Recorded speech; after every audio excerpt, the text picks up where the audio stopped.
All right. Good evening, everyone.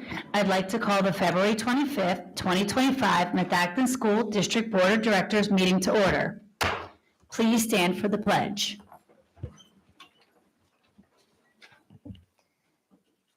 I pledge allegiance to the flag of the United States of America and to the republic for which it stands, one nation, under God, indivisible, with liberty and justice for all.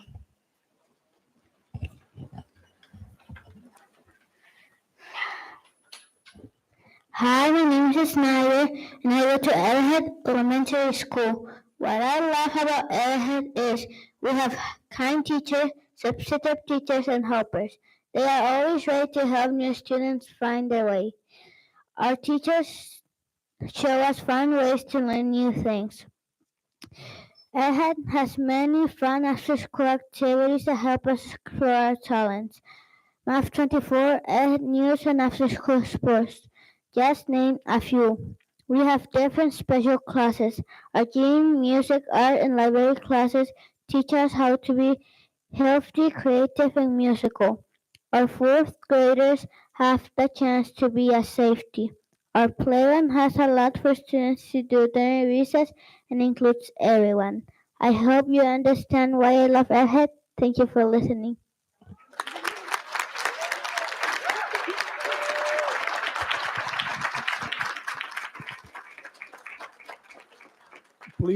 Please join me in one more round of applause for Andrew Zawazlik and Snyder Ordonez Chimbo.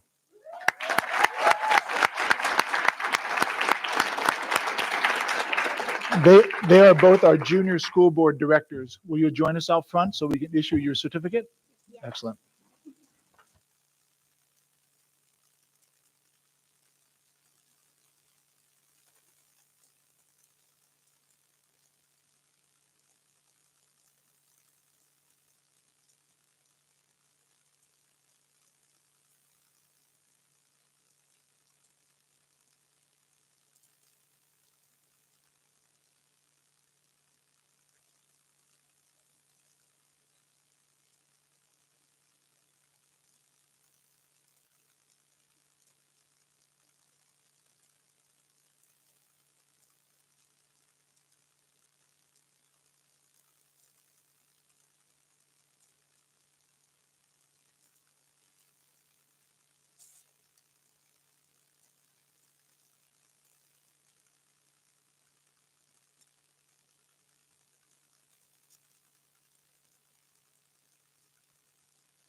The public is hereby advised of the audio and video recording of this meeting for the purposes of rebroadcasting.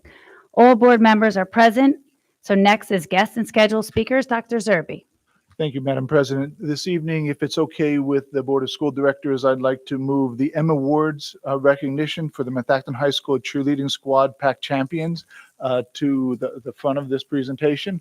I ask High School Principal Dr. Euchre to come forward and help us issue the M Awards for this outstanding squad. Dr. Euchre?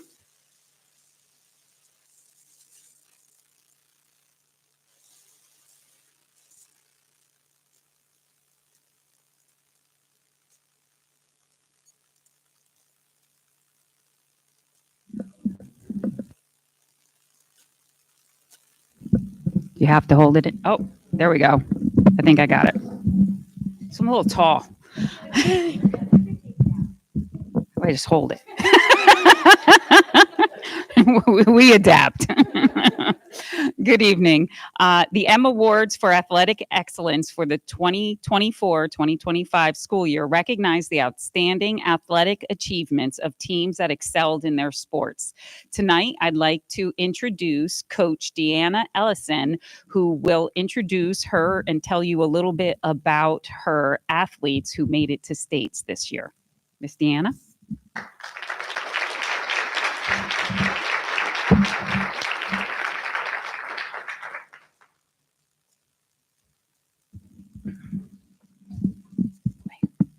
Thank you, Dr. Zerby and members of the school board for taking the time this evening to recognize the accomplishments of these incredible young women.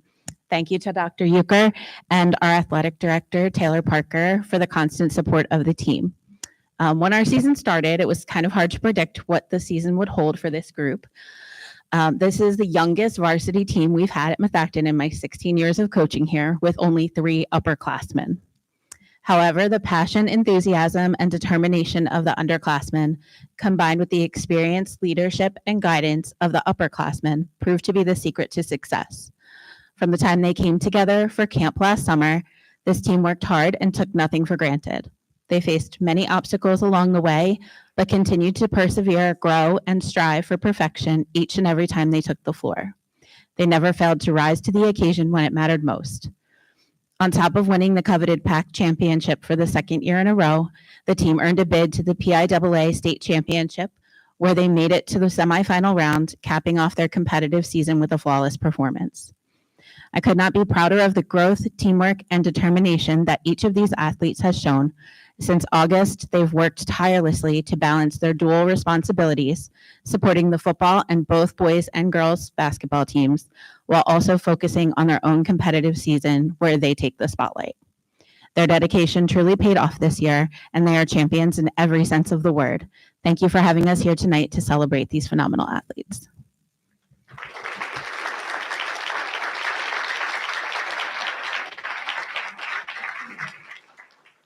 Girls, you can come up for a picture.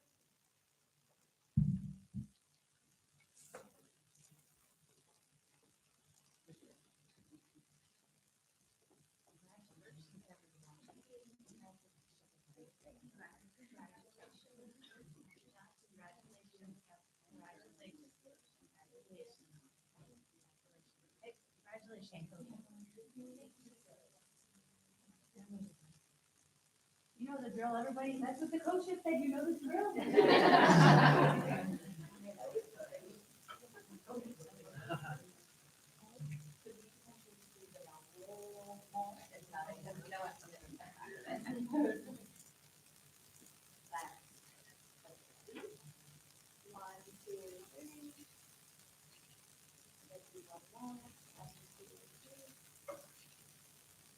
Congratulations.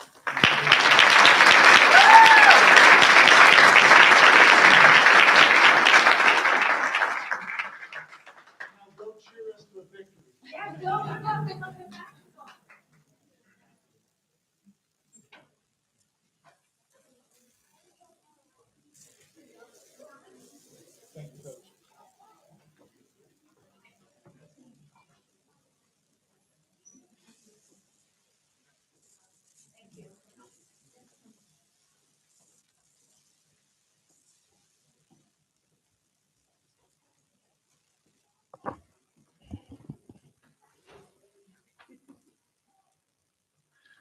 Next on a list of guest and scheduled speakers, we're going to return to the first item, and we would like to introduce Dr. Roberts, principal of Arrowhead Elementary School, who's going to introduce the Spirit of Methacton awardees for February 2025.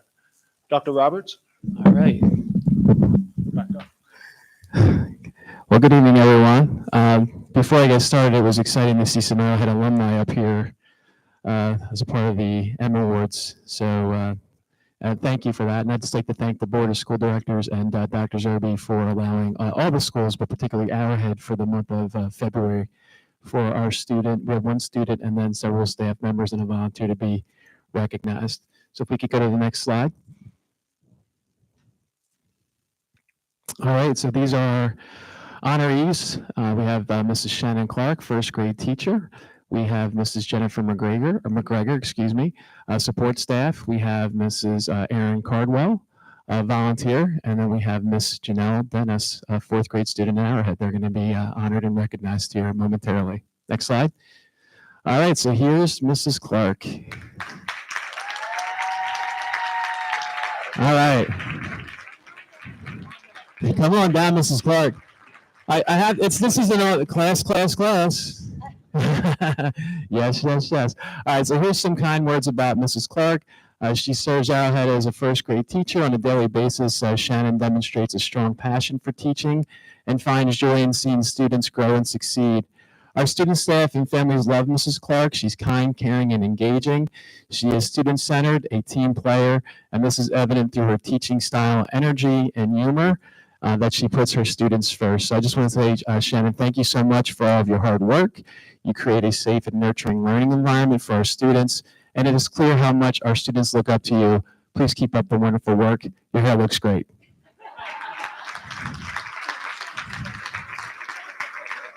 We have a sign too, so let's give it up for Mrs. Clark.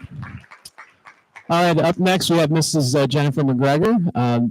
Jen is a wonderful addition to our school. Yep, give a round of applause for Jen.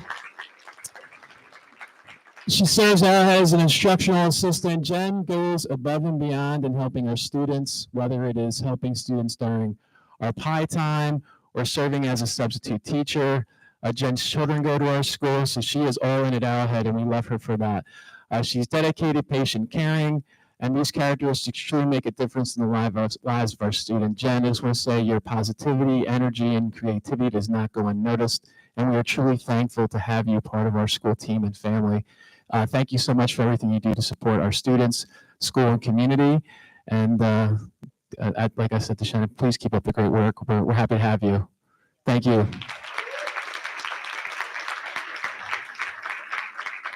All right, so I had to recognize Mrs. Cardwell because she is our treasurer, so we need things.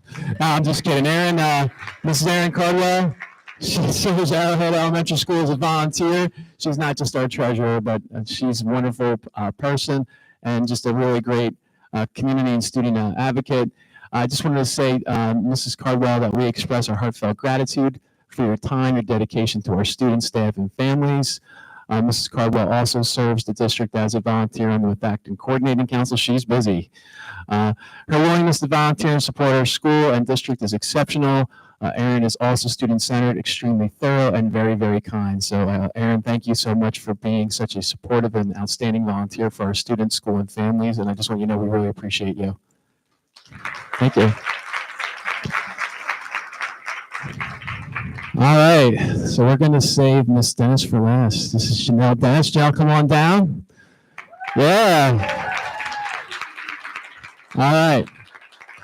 So it's my honor and privilege to share some kind words about Janelle. Janelle is such a positive role model for our student body. She's a true leader who sets a positive example for all to follow.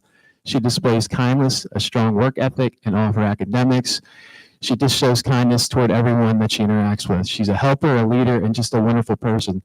I really enjoyed writing this. The world needs more people like Janelle. We are so honored and humbled to have Janelle attend Arrowhead. And Janelle, I just want to thank you so much for being a wonderful student, role model, and just being a part of Arrowhead, but not just Arrowhead, the Methacton family. We're really proud of you. Keep up the great work, Janelle.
So as some of our guests are exiting out, I do want to bring to everyone's attention that about a year ago, we were before the Board of School Directors, and there were actually two individuals that you'll be hearing from in just a minute, were before the Board of School Directors with an opportunity to bring esports to Methacton School District.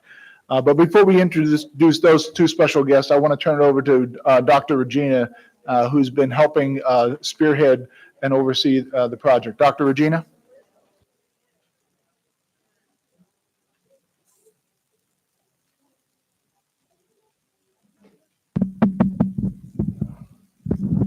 Thank you, Dr. Zerbe. Thank you, school board. This is exciting for us personally as a school district. I think for many of you for supporting this program. And we're specifically talking about the esports initiative that we kicked off. Some of the individuals we're about to share with you here in a second, you probably recognize from their first presentation delivering really the concept around esports to the district. You will quickly realize the enthusiasm that comes from these individuals and how exciting it is, both for the team and probably for many of you to hear from them tonight.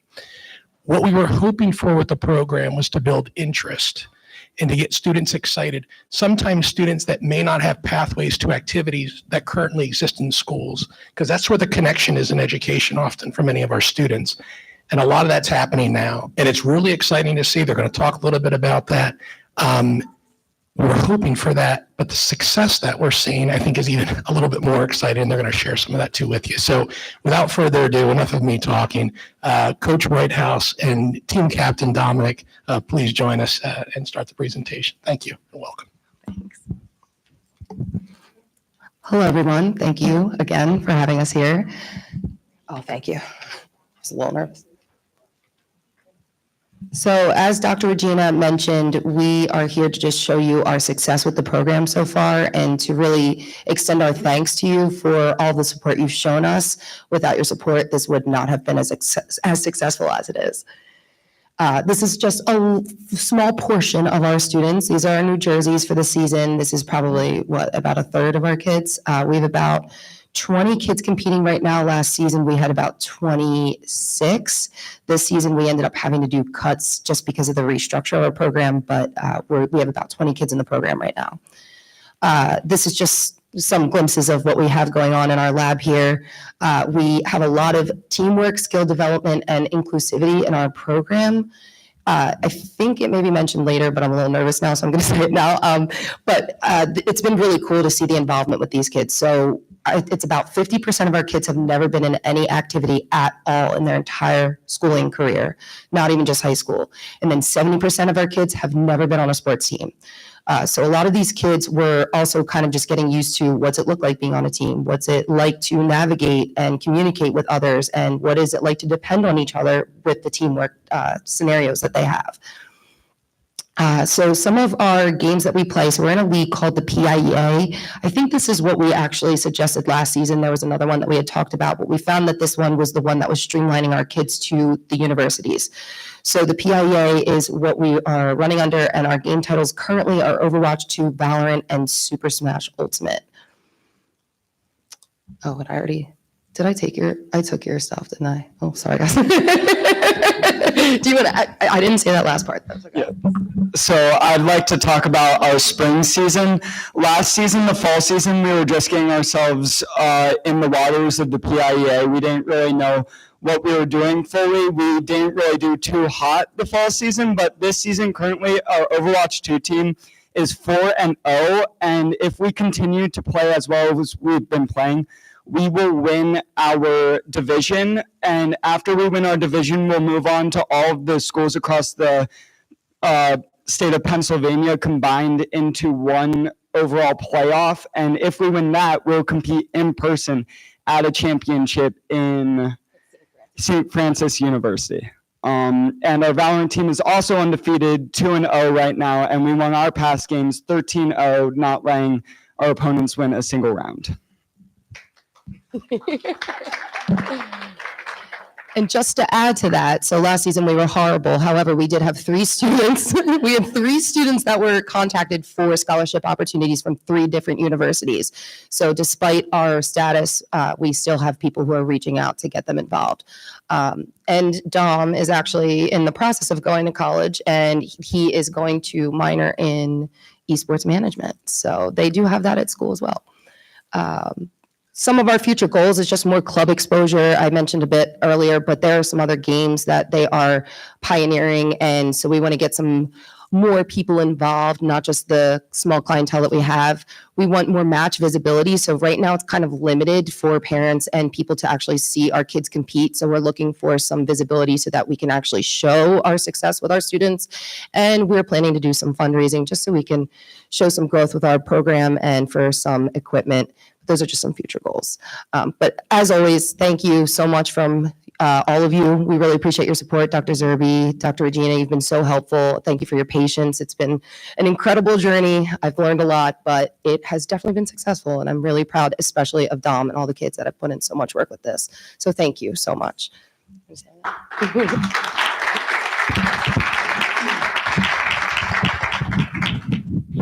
I did want to just add, thank you very much for piloting this program. I mean, you did it from the ground up, and thank you to the Methacton Education Foundation for working and collaborating with the district. I think as a whole group, this has been a really wonderful testament of working together. And I look forward to you and seeing what you're going to be able to do. And I know you're going to do possibly teaching and coming back to us and investing in it. But thank you. Thank you for giving opportunities to all the students, and thank you for leading this. I appreciate it. Yes, absolutely. I know you've been thanking the board, but all of this work was you. You came last year, you did the presentations, and you did a really great job of telling us why this was a great idea. So congratulations. I do want to say thank you also, and I remember last year bringing this to the board, and just being in the esports room today was amazing. I love hearing, I mean, I think, you know, it was a change, right? It was a new thing we tried and we tested the waters, but just hearing how far we're going, and I know many students are very excited about it. I have one question for Dom, because you're leaving us. Really sad to see you leave, but I'm sure you will do many great things going forward. What is one thing that you wish for the club in your absence?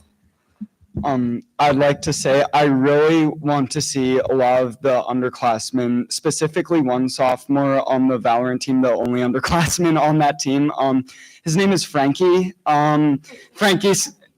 He is showing great initiative, great growth. He's been watching a lot of the high levels. I want to see kids, other students like him take initiative and show that sort of interest. And I want to see it grow in more talented kids that I know in our grade that may have lost the chance maybe to jump on the train and maybe get those scholarships. I want to see all of those kids who have that talent be able to go to college for their talents. Thank you very much. I'm sure we will work on that with the coach, but thank you very much. And we wish you all the best of luck. Thanks. Thank you. Mr. Winters? Yeah, you guys buried the lead a little bit. I think if you could speak about how some of those students, how they've adapted their classwork and how they're able to participate in this a team sport for the first time. So I know a lot of students, some friends who we have the same requirements as other sports teams, grade-wise and participation-wise. We want them to be good, have good behaviors, and I know a lot of my friends actually started to practice those behaviors and start trying a bit more in school to be a part of the team. And like Mrs. Whitehouse said earlier, a lot of the students hadn't been in any sort of extracurricular or sports team, even just outside of school, like any sort of club. They weren't in any of those either. And I've noticed a lot of people just find a social network they didn't really have before the team, and just have that sort of connection that a sports team can help you build without needing to actually physically do sport that may be too demanding or just too much for students who may not want to participate in sports. And so some of these students I've actually taught in the classroom. And so it's been tremendous to see how they've really come out of their shell. They're starting to connect with others. I mentioned when we were in the Esports room that a mom came up to me and she said, this is the first time my son is asked to go out and hang out with his friends. He had no connections before, and now I never see him at home. And so he was one of the kids that was interested in, really pioneering this. So it's just been really cool to see the kids really come out of their shells, and be proud to wear the jerseys and really care about what they're doing in the classroom, because we hold them, as Dom said, to the same standard as our athletes. So the expectations are there. Ms. Cleary? Yeah, a couple things. Dominic, congratulations on your scholarship. I know that you may not be taking it, but I think that's a fantastic achievement. So congratulations. Can you come down actually and show the board the jersey from behind as well? Because it's really cool. Could you model that a little bit? And the two universities that are on the back of that are two of, and St. Francis, I believe above that gave another student a scholarship as well, right? Yeah, and then the third was Messiah, yeah. Okay. So my question, also wanted to say thank you for both of you for your patience during the tour before the board meeting. You answered the same question several times, and it was great, so thank you. The question that I wanted to ask is there anything that you feel that you need that would make the team better that you don't currently have? If you had an open wish list, is there anything? I think that the biggest issue, and with any new program, I definitely needed a lot of help. And with Dom leaving, just having somebody that's knowledgeable, or at least having someone to help out with, because what I'm trying to say is that there are 3 different games that I run, and there's a whole slew of kids that are coming in, a lot of interest. So I feel like eventually down the line, we will need additional help. Is there anything else that you can think of, though, that you want to add? And really viewing, I know I mentioned it, but being able to actually see, even if we have some kind of program that can record and then we could put it out later for the news journal just to get that exposure, that's one of the biggest things right now. I know there are parents that are interested in watching the matches, or at least reflecting. The kids want to watch their gameplay to see where they could do better. So having some type of program like that would be awesome. Yeah. So the PIEA, the league we go through, does stream some of the matches, but they don't stream every single match. So a lot of the other players and I have sent out the link when we have had matches streamed before, but we've only had, on the Valorant team at least, we've only had one stream shared, so we can only share it. We only shared one of our games with our parents or our friends. So it would be great to have some sort of video clipping or streaming software on the PCs so that we could stream it and share it out to maybe even go live on the Methacton Warrior News, so that kind of like the same way sports do, or have the same sort of coverage that sports teams do. It would be really beneficial for a lot of the other students to see how well we're all doing. Thank you. Any other comments? Seeing none, thank you both so much, and thank you for all that you've done for Methacton Esports team. We appreciate it. Well done. Thank you.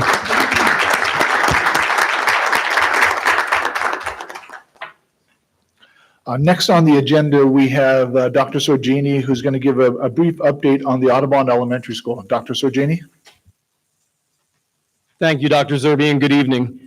In September of 2024, the Board of School Directors approved a resolution that authorized the administration to take all steps necessary to pursue a private sale of the former Audubon Elementary School property that is located at 2765 Egypt Road in Lower Providence Township, with the final sale agreement requiring board approval at a later date. Following that, in October of 2024, the administration was in contact with 7 firms and businesses that have engaged in recent land development in the area and provided information related to the 14-acre parcel that includes a 55,000 square foot school building in an R2 residential zoning district, with an institutional overlay. In November, interested companies were provided a walkthrough of the building and property, and subsequently in December of 2024, the district received 3 offers for the property. The district is currently in conversation with the highest bidder. Until the terms of an agreement of sale with the bidder are reached, the following steps must be taken. We are negotiating the terms of a proposed agreement of sale. Once finalized, we will present those terms to the board for their consideration. If the board approves the agreement of sale, we will then work with the solicitor to submit a petition for court approval of the sale. We will then post and publish the required public notices, and then we will attend the hearing to secure the court approval. That will take likely many months, probably 6 to 12 months at least. So over that time, we will continue to provide updates to the board as we're able to do so. Thank you. Thank you, Dr. Sergini. And last on the set of guest and scheduled speakers, we have the Methacton High School update. We have CHA and the Schrader Group.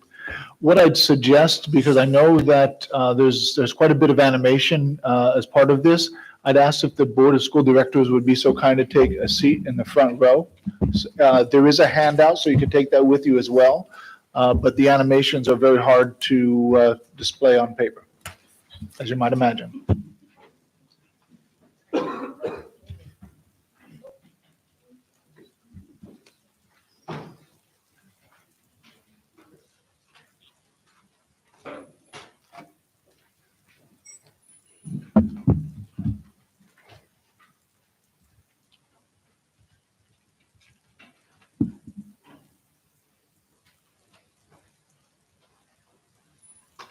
All right. Should I hold this like Dr. Euchre? See if I can take it out. All right. Thank you again for having us back in February. Can't believe it's almost the end of February here, but here we are. We wanted to do 2 things. And if this, I guess this doesn't work, I have to plug it in. I'll use this. All right. So we want to do 2 things. Update everyone on the schedule, land development, and estimates for the project, and then go through a schematic design estimate. That includes site plans, building plans, and a little fly-through of the building towards the end of the presentation. So first, updates, and I believe these are the same updates we presented last month, but just wanted to make sure everyone's on the same page. We're going to be presenting kind of the same information. The schematic design will be finished at the March 18th board meeting, the work session. So we will be back to present another update for schematic design. That will include some financial presentations as well. I believe PFM is coming to show some of the budgetary concerns or updates. Board decision we're looking for on March 25th. So that would be the vote to move into the next phase. And you can see all the dates on the right-hand side. So March 25th, we would look to move into design development. And we'll talk a little bit about what that means. But design development moves through September, and then you'd have another board vote in September to move into construction documents. There's also something we've been talking about, this Act 34 hearing, which you've done with the Arrowhead project in the past. That would happen in October. We would need the design development estimates to perform that hearing. Once we move into construction documents, another board decision would happen sometime in January at this time. That would allow us to move into bidding, assuming everything is in order. So you could vote to move the project to bidding. That would last through March of 26. If all of your bids come in and you're ready to roll, then you would have the opportunity to vote March 26 to move into construction. So a lot of steps. There's a lot of time for input and thoughts to be gathered for the project here. I just want to note a couple of items on the bottom. We will be presenting monthly just to give updates, and this schedule is completely contingent on land development. So there are a lot of things to go through, step-by-step process with the township, with the Montgomery County, that really could impact some of these dates, but we're going to do our best to keep on track. Construction, what this might look like if you do end up following the previous schedule that we just laid out, construction would be from about the May 26th through December of 28 timeline. Students would be able to move into the building in December of 28 at this point. Then the demolition of the existing high school and remaining site work would happen after that. And you'd look at a full project completion in summer of 29. So it's a long construction period, about a year from now for design, and then we move into construction. A couple of key land development submissions that we've made. We did show most of these items at the last board meeting. The one new one is something that's happening on Thursday of this week, and that is the Worcester Township Planning Commission. And that's where we will present the sketch plan that we've already given to them. We have received comments back from their engineers, and we'll be able to interact with them and kind of go through the back and forth necessary to get their thoughts on the status here. So if anyone is interested, that meeting is at 7 p.m. over at the Township Building.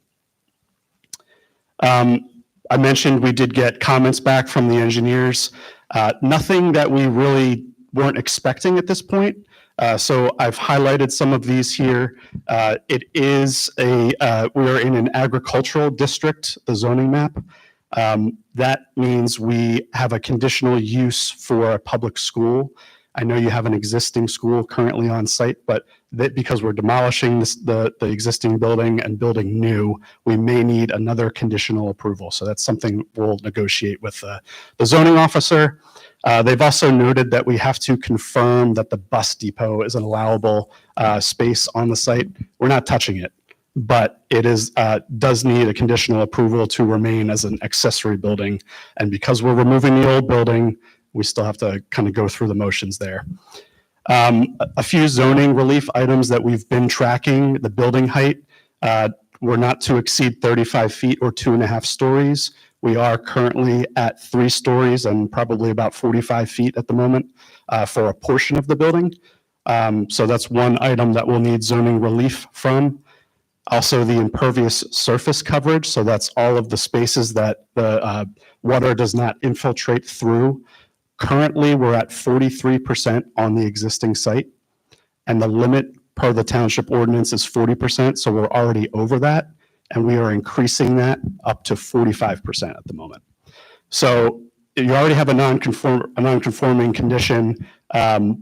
We are increasing it, but we are providing a lot more parking. So there's a little bit of a reason why we need to have that and why they may allow us to increase the impervious surface.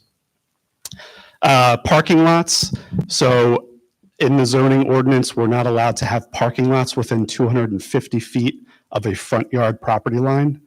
Now you currently have a building and parking lots within that setback, but we do have to go through the zoning hearing to allow us to build again the parking that's in the setback.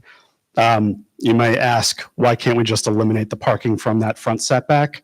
Well, 285 spaces are in those setbacks along Kriebel Mill. Couple of others regarding lighting. You are very familiar with the lighting ordinance for the multipurpose field. We are proposing lighting on the existing varsity baseball field and the new softball field that's coming up right next to the baseball field. So we'll have to go through that and get a conditional use for those. And then they have a requirement of a 12-foot maximum site light height. That's a tough one to say. So the parking lot lights cannot be higher than 12 feet. And for a typical school, you're going to want them higher, so you don't have lights every 10 feet down the road like a mall parking lot. So we're going to ask for the allowance to have those a little bit higher. That should not be too much of an issue. A couple other these are not zoning items, but a couple other land development items to consider. They are requesting curbing and sidewalk along Germantown Pike, Kriebel Mill, and Mill Road. So something we'll have to work with the township on. They want us to confirm the widths of Kriebel Mill and Mill to make sure that they meet the township requirements. And then they are looking for a way for us to prove that Mill Road can only be a bus and emergency access road. So they don't want cars going in and out of there, and they're wondering how we're going to limit that to just buses and emergency vehicles. Some noted improvements, which they don't usually go out of their way to note things of improvement here, but they've noted that the parking on site in our current plans is increased up to 877 new spaces. You currently have 603, and I know everyone parks in unmarked spaces, so you actually have more cars on the site, but you have 603 lined spaces, and we're going up to 877. The building coverage. So we're making a lot more efficient building by making it taller. The existing building footprint is about 8.7% of the site, and we're reducing that to 8.0% on the site. So that is a benefit. And then they've noted that the layout that we've provided, they believe is a safe and efficient way to have off-street passenger drop-off and pickup separated. So they're talking about the different access points, how we have bus coming in one way, parents coming in the other way, and then students coming in a totally separate access. So they believe that is a safe and efficient layout. We do have other opportunities for input. There's the land development approval process. The first meeting, as I mentioned, is this Thursday. We also have to go through County Conservation District approval, so we will have feedback from that department. We're scheduling several staff meetings. We have one scheduled for next week with Dr. Euchre and her staff to go through the building. We'd like to get students involved, and that would likely come during the design development phase. We'd also probably schedule some community and parent presentations to let them know what the progress is. And then we will be updating the district website with images and information along the way. So for this, I will pass to Josh for the cost update. Thank you, Devin. Good evening. So Devin mentioned the process moving from schematic design, design development, and ultimately construction documents, and really the level of refinement with project scope, project details really come into focus as we move through the process. This is a condensed version at this point of our overall budget summary. We have at this point broken down not individual lengths of pipe or number of fixtures, but system by system in the schematic phase. We do have breakdowns that we can provide. And the reason for that is so that we have a comprehensive budget, not only for the building itself, but also for the site and all the improvements that go along with it. Devin mentioned the process going through the township, county conservation, even the sewer planning module requires input and is not completely known at this point. But what we do want to make sure is that we have those costs accounted for, that we are making available contingencies or allowances for all of the costs for both the built construction as well as any fees to the county or the township, any professional fees, any construction testing when it comes time for the construction phase. So even though we're still in schematic design, we are focusing and making sure that we really have a comprehensive budget for the entire project. We're looking at things like phasing. If we are disturbing spaces during construction that aren't necessarily intended for improvement, if they will be disturbed, obviously we will need to restore those areas. One thing that comes to mind are the tennis courts. This site, as you know, is going to be really challenging from a standpoint of finding available spaces during construction. So we need to make sure that we're accounting for all of those types of incidental costs as part of the budget updates. And we are including those every step of the way. What you'll see as we move forward through design development and ultimately construction documents are those very detailed takeoffs once we get to a point where we have more information available through the details of construction with the building. So again, we're taking into account some of the geotechnical information that we have so far. Are we accounting for rock removal? Are we accounting for soil conditions? Yes, we are. Our estimates will also include what are the prevailing wage rates for this region. Obviously, with a publicly bid project, we need to factor in public prevailing wages.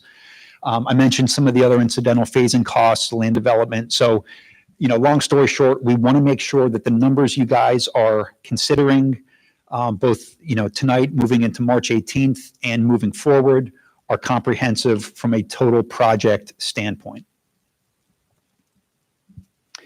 So at this point, previously we had kind of had a range of costs, and it was mostly related to the building itself. At this point, we're really focusing in on a set square footage now that we're nearing the end of schematic design. So we are at this point focusing in on both a target number for hard costs and soft costs. The hard costs coming in around 163 million, with soft costs at about 49 million. Okay. And again, those soft costs do include some contingency. There's also some escalation figured until we get to about the midpoint of construction. So you'll see that at about 3%. Okay. So at this point, all in total project cost at 213,385,000. And again, that will be further refined as we continue moving. So Devin mentioned a couple steps moving into the design development phase. We will be back in front of you on March 18th at the board work session. We will have a more detailed cost estimate that we're happy to share with you. There will be updated plans and elevations provided through the Schrader Group and their team. Devin mentioned the Planning Commission. That first meeting is Thursday night, so we will have good feedback from the Planning Commission, hopefully to help verify some of the assumptions and initial input that we've gotten from the township, which may impact scope or feasibility of how the building can actually be constructed. PFM will also be here for some updated financial pictures, borrowing scenarios, and a 5-year budget forecast. So again, moving through design development, taking us to that culmination with the Act 34 public hearing. Again, Devin mentioned some of the end user meetings that will be had with staff and also students. We know number of classrooms, we know general sizing, but we really want to start digging into amenities, technologies, learning tools, those types of things that are really going to help finalize what's in a classroom, and obviously within a certain budget range that we're targeting. Finishes and materials are going to start to be looked at, terrazzo flooring or tile flooring, those types of considerations. The documents, as I said, just are going to be more refined throughout the design development phase. That will help with constructability and also with budgeting, just to make sure that the systems and the constructability is what we are picturing initially in order to, again, meet that target budget. Plans will be submitted to the Conservation District and as well as Perkiomen Authority, ultimately as the sewer planning module continues. Those are lengthy processes. So even aside from the local township approval process, getting through Conservation District, getting through sewer planning could be upwards of 9 to 12 months just with those processes. So really need to keep things moving quickly and efficiently throughout this design and design development process. And again, I mentioned the Act 34 hearing targeted for October of 25. Again, public hearing, that's where the total project cost, total building cost, again, will be sort of finalized for public advertising, public vote to proceed forward and ultimately get us into the construction documents phase.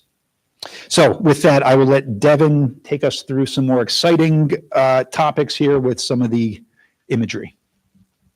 All right, thank you, Josh.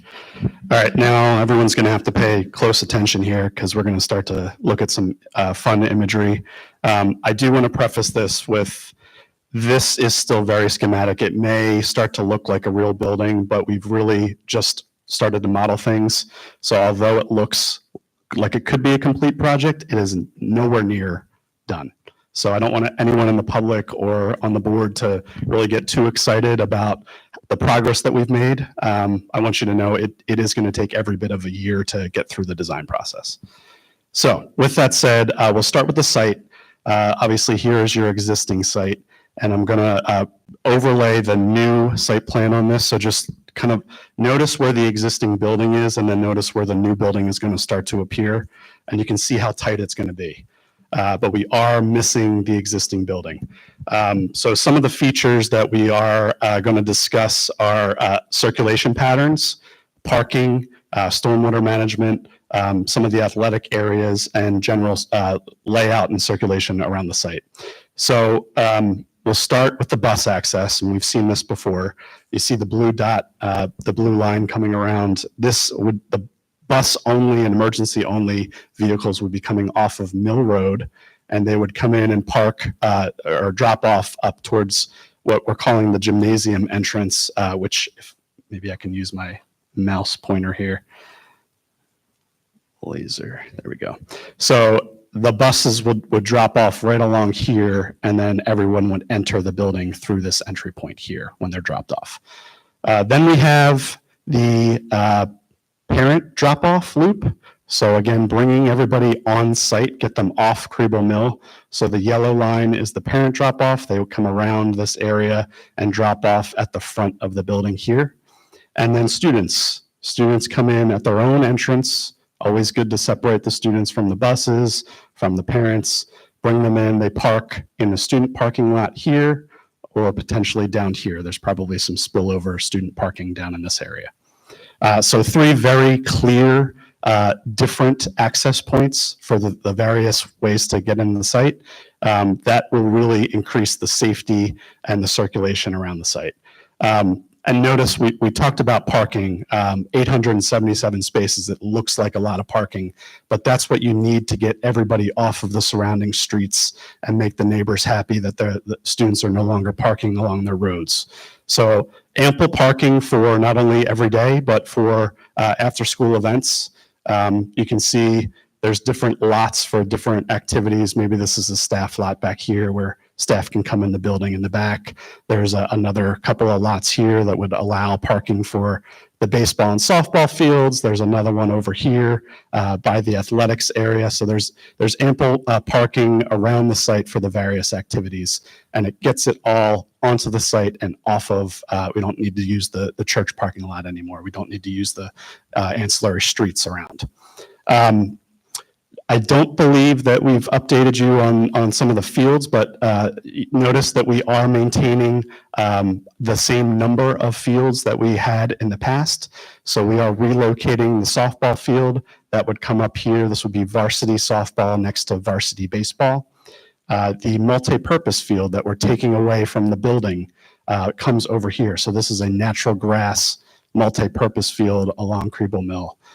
This basically remains, and we're showing it as a lined field, but it remains as that practice field that you currently have. And we've maneuvered the road for the buses around the existing JV baseball so that can stay in its current location. And then we've moved the softball, the JV softball down to this corner. You can see where it previously was, and now would be relocated down here. We also have field events. So this green area would be reserved for some of the track and field events like javelin and discus and shot put. Field house, we've discussed this in the past. This is an area for some toilet rooms and locker rooms that would support all of the athletics that are over here in this zone, kind of farther away from the building. And notice, we'll talk about this path, but this could be like the Warrior Way, where all the athletes are coming from the main building and proceeding down this area, down to the athletic plaza and getting to their various different sports. We'll go into the building. Actually, I'll mention one more thing. What's not showing here, there's two things not showing up. One is the setback line. So there's a 250-foot setback line that comes across and lines basically about here. So when I talked about those parking spaces that were in the setback, that's all of these in the front of the building. There's also a 250-foot setback along Germantown and along Mill Road, so we cannot build in those areas. Towards the back of the site that don't have roads, that's 125 feet. And the building is actually beyond that limit, so we're further away than we need to be. And that would be the same thing all the way through the back of the site here. A couple of things that aren't showing up on this plan because it's more of a rendered plan rather than an engineered plan. Stormwater is going to be a key feature for this. We have to go through Montgomery County Conservation District, which will make sure that we are abiding by all the county laws with stormwater management. We'll have several underground basins under parking lots and fields, and then we're proposing several above ground basins, kind of like you have currently next to the transportation center. There's one here. We would provide a few of those around the site as well. And that's really going to make sure that all of the site, all of the rainwater is contained on the site and then slowly released into the various waterways off the site. So you're going to see a significant improvement in stormwater management in terms of off-site runoff. So moving into the building, we have several plans in this axonometric view. This is kind of the best way to make sure everybody understands what's happening. We're going to start from the top and work our way down. There are 3 floors, and as everybody knows, we're kind of marching down the hill. You know, you go from the tennis courts at the high point down to that next level where the multi-purpose field is, down to the softball field. So this area down here is where the softball fields are. So you can imagine that's almost 2 stories down from where the tennis courts are. So just keep that in mind as we go down. On the 3rd floor, it's basically matching what's on the 1st floor or 2nd floor when we get down to that level. But one thing I want to note for the 3rd floor is there is a continuous access point around the entire building. So this area in blue is all of your academic classrooms. The yellow is meant to be science, technology, art classrooms. And then this is the media center over here.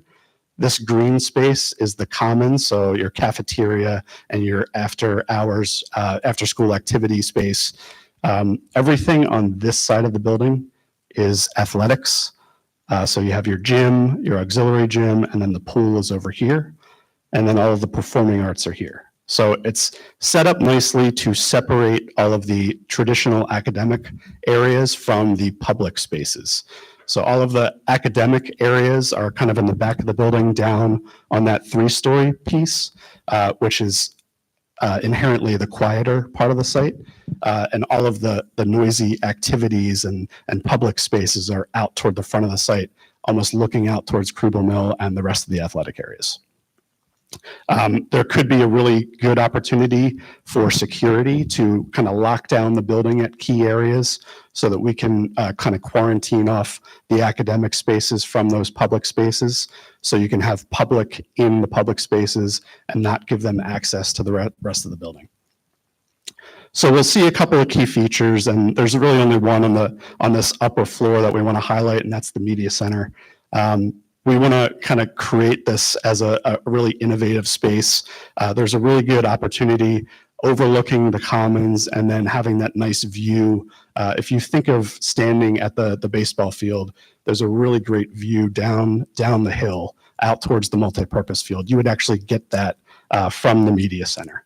And we'll see that as we go through the video. Moving down to the mid-level, so the 2nd floor, it's actually on grade. So when you first come in the building, you're entering on the 2nd floor. And what that means is students are only going up 1 floor or down 1 floor at any point during the day. So you're entering the commons here. You have a really nice 2-story space here that could be utilized as cafeteria, sort of a common space for, we almost call it a 20-hour space because students are using it throughout the day. And then after school, all these different events are happening in this commons. So it separates the gym, the auxiliary gym, the pool. You can kind of hold your events for the pre-events for those spaces in this area. And you also have the performing arts area. So your auditorium can also utilize this common space as kind of a pre-event venue. The area in blue over here, I didn't mention. These are both 2-story spaces. The one closest to the commons is the district administration. So that would be your typical main office. Maybe the 2nd floor is a guidance suite or counseling area. And then the space on the other side is again 2 stories, but that's the district administration space. So Farina would be moving to that location. And they have their own entry point off of this side of the building and their own parking lot. The rest of the building is exactly how I mentioned it. On the 3rd floor, you have your performing arts spaces, your STEAM spaces, and then your regular academic spaces.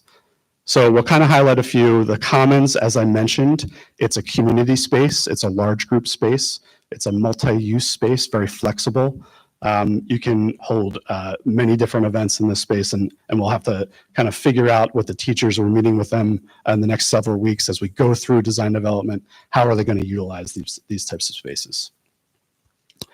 The athletic areas, so full court or full competition gymnasium and then auxiliary gymnasium. There's support spaces that we still need to get through design, but it might be your weight room, your training room, those types of spaces, all on the upper floor. So again, this is the 2nd floor. You'd walk in and you're up on the 2nd floor of the gymnasium. So you would come in on the track level, which is surrounding the gym, and walk down into the bleachers. So some of the athletic spaces that we've seen before. Your pool, again, everyone knows the condition of the current pool. This is going to be an upgraded pool, kind of meeting the standards that the rest of your competing districts are currently utilizing. This would be kind of off to the side here, parallel with your multi-purpose field. Again, an image of what the pool could be. We've talked about the bulkhead. We'll kind of go through the alternate process to figure out how large that is. Performing arts. We've decided on I believe a 450 capacity on the lower level with an additional 200 seats up on the upper level with a flexible balcony space. So you have kind of a right-sized performing arts area, and then all of the supporting music spaces are behind that. Courtyard. This is a big one. So originally, if we remember months ago, we presented many different options, and the district was very adamant about providing a courtyard design. So what that allows us to do is to create these amazing outdoor learning spaces, these teaching areas outside that are not part of the square footage of the building. So you're getting additional space that you could use for instruction in those areas. It's also allowing us to reduce the amount of circulation in the building. Talked about the sprawling footprint of this current building and getting from one point to the other point, I believe it's 7 or 8 minutes, right? So with this arrangement and kind of the circular pattern, we're going to reduce the student circulation time significantly. And the fact that they're only going up or down one floor just to get to their classes is really going to improve things. We've also allowed the courtyard to be a circulation path. So if someone wants to go from the commons all the way to their class over on this side of the building, they can easily just walk outside, walk down a ramp or a set of stairs down to that lower floor and get into the building there. So we're trying to use the courtyard to our benefit.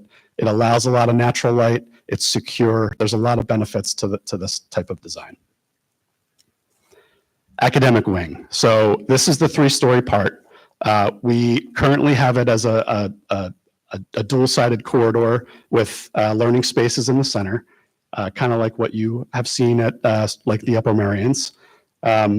Flexible learning spaces, right-sized classrooms. A lot of your classrooms right now are pretty small for a lot of your students. So we're going to right-size those classrooms, make them flexible. And then all of the open spaces in the center are additional collaboration spaces. So large groups, small groups, individual learning. You're going to really utilize a lot of this space in the center core in between the classrooms there to your benefit. Some of the other options for some of those student work areas. Lower level, you can see this piece is where the 3-story is. So we're trying to really bring the tech ed and art spaces down to that lower level. The thought is that you're going to be bringing in heavy equipment and utilizing different materials that need to be accessed from that lower floor.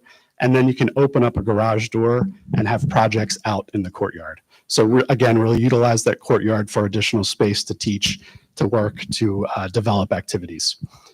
And then you can see what I mentioned, the gym, the main level of the gym is down at the lower level of the building. And that, what I called the Warrior Way, connects into a lobby down here. So students can go directly from the gym out of their locker room down that path to their fields. Some of the tech ed spaces that we mentioned here. So again, this is the piece that's going to seem like it's real and seem like it's fully developed, but it's not. So just keep that in mind as we kind of walk our way through the building. This gets you a sense of the scale of the building. This is coming down Kriebel Mill, and then you'd enter right to the right of that softball field. This would be the approach that any of your visitors and your parents would be coming down. The auditorium is the space on the left. This is your main entrance, your commons area. And then the spaces on the right, the building administration and the district administration over there. And we'll kind of take a tour through. We have not developed any of the interiors yet. We really need to talk to a lot of the educators about those spaces. But this is kind of a general sense from a taste test that we've done to kind of get a sense for what the building might look like. So over here, this is the district administration entrance. This would be that bus drop-off area and entrance into the gymnasium. And then we're kind of swinging around the pool over towards the existing multi-purpose field. Those spaces right next to the pool are some of the other athletic spaces. So you have your auxiliary gym, your training spaces, and then you get over to some of the academic spaces as we get down towards this 3-story piece. Again, a lot of the lower levels, they might need access in and out for some of the tech ed spaces. You can see how this is all proceeding down through this, the loop around the site. This is the 3-story wing. There are stairwells to allow egress in and out. And then we're going to take a quick peek of what the courtyard might look like. This is just an architect's attempt to make it look like something usable here. So a lot of opportunities for development, but you can see that there's a lot of great things that could happen in your courtyard, from learning areas to circulation paths to all the natural light that comes in. You're also looking at the very top of the hill there. That's your cafeteria commons. So you have the ability to bring people out and have some outdoor dining space at the same time. And this, I believe, will end our video. So I will take questions. Yeah.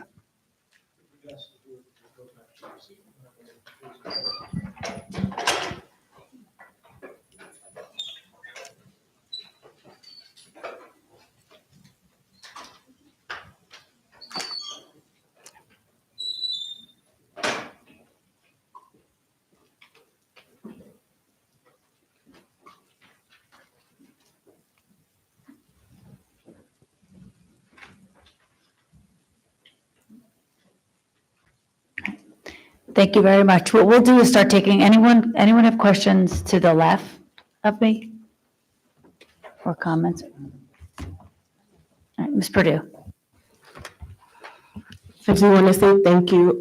One of my earlier questions was in reference to teacher input, but I think you mentioned that at the end. So is that happening only at the design phase? So thank you for that question. We are meeting with Dr. Euchre and some of her staff next week, so that's still in the schematic phase. And that's really to make sure we have all the spaces in the right locations as far as the floor plan goes. Once we get a little bit further and we get into design development, which is the next phase, that's when we start to meet with the individual groups and start to kind of plan each of their spaces individually. But right now, we're just looking for kind of a confirmation that we have all of the classrooms in the right locations. Where does science need to be next to in order to function properly, those types of spaces. Perfect. And I just know that we've talked about teacher input being really critical. And so I do appreciate that. I had a question when we looked at, when we talked about the parking and then the number of parking we'll have on site available, I think 8 something. Do we know the capacity of parking at the church currently? I don't know. And is that like with the capacity at the church, do that put us at a good number still? I just want to, because we do have a significant number of students that park there or use that lot. Yeah, so I don't know the number at the church, 50? Okay, so there are 50 spots at the church, but the intent is to bring everybody off of the church parking. So that 877 allows for all of your parking for students, staff, visitors on site without needing anything off site. So I think there's even, an extra 20 or so spaces beyond what the true number is that the district needs. Which is wonderful. That's what I was hoping to hear. And then in reference to the zoning meeting next week, or no, this week, right, Thursday. You talked about a lot of, I think, it seemed like we're asking for a lot of exceptions, if you want to call it, or conditional use. Do you think the list we have is typical of what we expect? Yeah, so the zoning hearing board will have to kind of get a feel for what they're looking for here, but this is not atypical of a project this size to ask for this many variances. Now we could start to say, if we're not going to make this variance, then we have to find a way to get around that. But I think the ones that we've identified are ones that are fairly common in projects of educational size like this. So I'm not too surprised at what we have on our list at the moment. Perfect. And I just have one more in reference to and I guess it's also under the township for the development. I found it interesting where we had on there for the land development was say confirm the width of existing roads. Now is that, so they're requiring us to confirm the width, or is that something the township is looking to do? So I don't think our engineers had anything on their plans as far as the existing widths goes, but there is a requirement in the township for a certain width. So we just need to go through, measure those, make sure that those are compliant to their requirements. I don't know too much about that, but our civil engineer can get you more information. All right, thank you. Sure. Any questions to the right? Mr. Mursky? This has to do with the cost estimate sheet. I'll pass it off to Josh then. So the building costs you have estimated here, when were those, when were those done, or when were those taken? Is that current cost estimates? Is that? It is. So as I mentioned in the update, we previously had that range, which essentially was a certain cost per square foot estimate for typical, public high schools between about $370 and $400 in today's dollars. So we're, targeting somewhere in the middle of that range, and we really just want to find that target, focus in on it, so that we have a more clear picture of what is our ultimate goal here. What's our ultimate dollar amount? Okay. Second question, this escalation amount that you have estimated here, do you still feel that's an accurate or, a realistic number given the current economic conditions? That's a great question. We continue to hear some questions, concerns regarding tariffs, regarding ongoing supply chain issues. At this point, this is still our best estimate of what those escalation factors may be. Really a key, I think, is if we can continue the process and be efficient with the design and getting through the township and the county conservation district, whatever we can do to combat any escalation is really going to be key with getting this project on budget and under budget. But you can't really lock in the hard costs, particularly the materials cost, until you start construction. That's right. So the escalation, we factor to about midpoint of construction. At that point, typically the contractors have secured all their materials. They should be stored on site at that point. We do encourage contractors. We typically allow, and it's ultimately the district or the owner's preference, but we do allow for stored materials. So in other words, as soon as the contractors have their agreements in place, have their contracts, if there are long lead time items, let's get them approved, get them secured. We'll pay for stored material, and that really, again, will help to offset those escalation costs. But at this point, it's an estimate. Of course, understand. But a key point you made is that you're targeting like a midpoint from for those estimates. Yes. for that purpose. So, okay.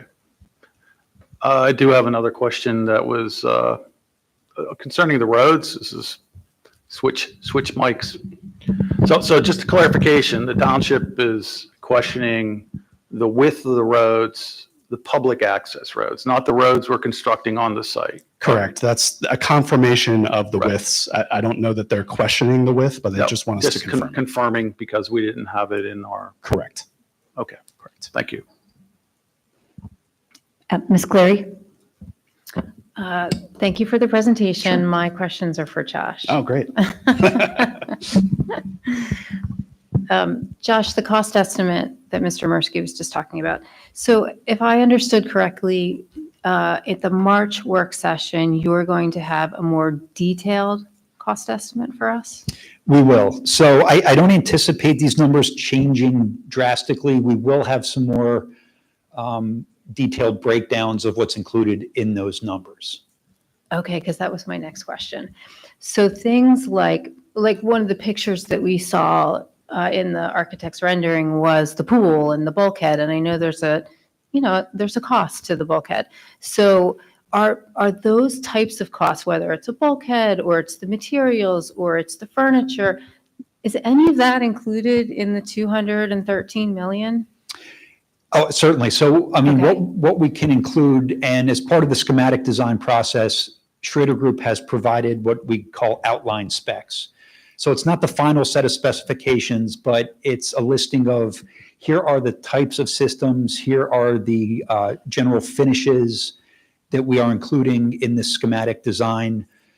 These are the types of things that have been vetted through Mr. Kenwood in some cases, if it relates to HVAC equipment or lighting equipment. So we do have a pretty good idea of what the system types will be. There's going to be an entire value engineering process that will really scrutinize those types of topics. Is there a more efficient system? Is there another way of accomplishing the framing system that might be more efficient, that might save some costs? At this point, we certainly do have included finishes. We have included furniture. We have included all types of everything that's included in the building. Some of the things that you might be thinking of, whether it's a bulkhead or what if we would switch this type of floor for that type of floor, we can identify as alternate bid items, and we can come up with a separate list of items, including a bulkhead, whether it's an add alternate or a deduct alternate. We do have a list started of what those individual adds or deducts might look like. So we can provide that if it's not included. If we say we assumed or we know that this is the system that's included in our estimate, there's an alternate bid or an alternate cost we can put on the side and say, if you consider this as an add or deduct, here's the potential savings or add that you might be up against. Are we going to see that in March? Meaning, if the number is 213 and you're going to give us more detail and you're telling me that some of the, for the most part, the finishes and the basic furniture and all of that is included, are we going to be able to see in March how much this could actually go to if the ultimate, not the ultimate cost, because I understand this is a process, right, through construction as you fine tune the costs, but are we going to have a number from you guys of what those additional costs could look like? Well, a lot of times alternates really are more defined throughout the construction documents and moving into the bidding phase. It's, we can take a best estimate of what are the types of things that typically we look at alternates. A big one, for example, is roofing materials. Whether it's a built-up roof or whether it's a single-ply membrane, there's a huge cost difference between the two. Those are the types of things that we can identify, whether it's roofing or floor finishes, or if you want a bulkhead or not. If we don't know collectively what your total scope of alternates are, it's going to be difficult for us to identify all of that up front. I guess my question is the general scope, is the general program still in question? Because if there are large swings related to square footage or athletic amenities or site improvements, we would need to know that now in order to identify what's an alternate. Okay, and I didn't mean to pick on the bulkhead. It was just, it stuck out to me because it was in the architectural design. Sure. No, we've definitely but- talked about that as being a potential alternate. That's a perfect example of something that doesn't drastically change the rest of the building. It's easy to kind of single that out and make that an alternate. Okay, and then the other question I had was actually on the timeline, but I still think that the design timeline, but I think this still might be a question for Josh, but maybe not. When we vote in March on whether we're moving to the next phase, are we going to know that cost do you have the cost that you could share with us in March? What it would cost us to go through that next phase? Does that make sense? We can certainly prepare that. I believe, Devin, we did that for the schematic process. And I Yes. think we actually had targeted a design development. We can go back and make sure that those numbers are still accurate. Okay, thank you. Sure.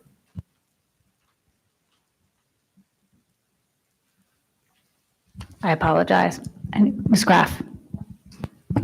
Thank you for the presentation.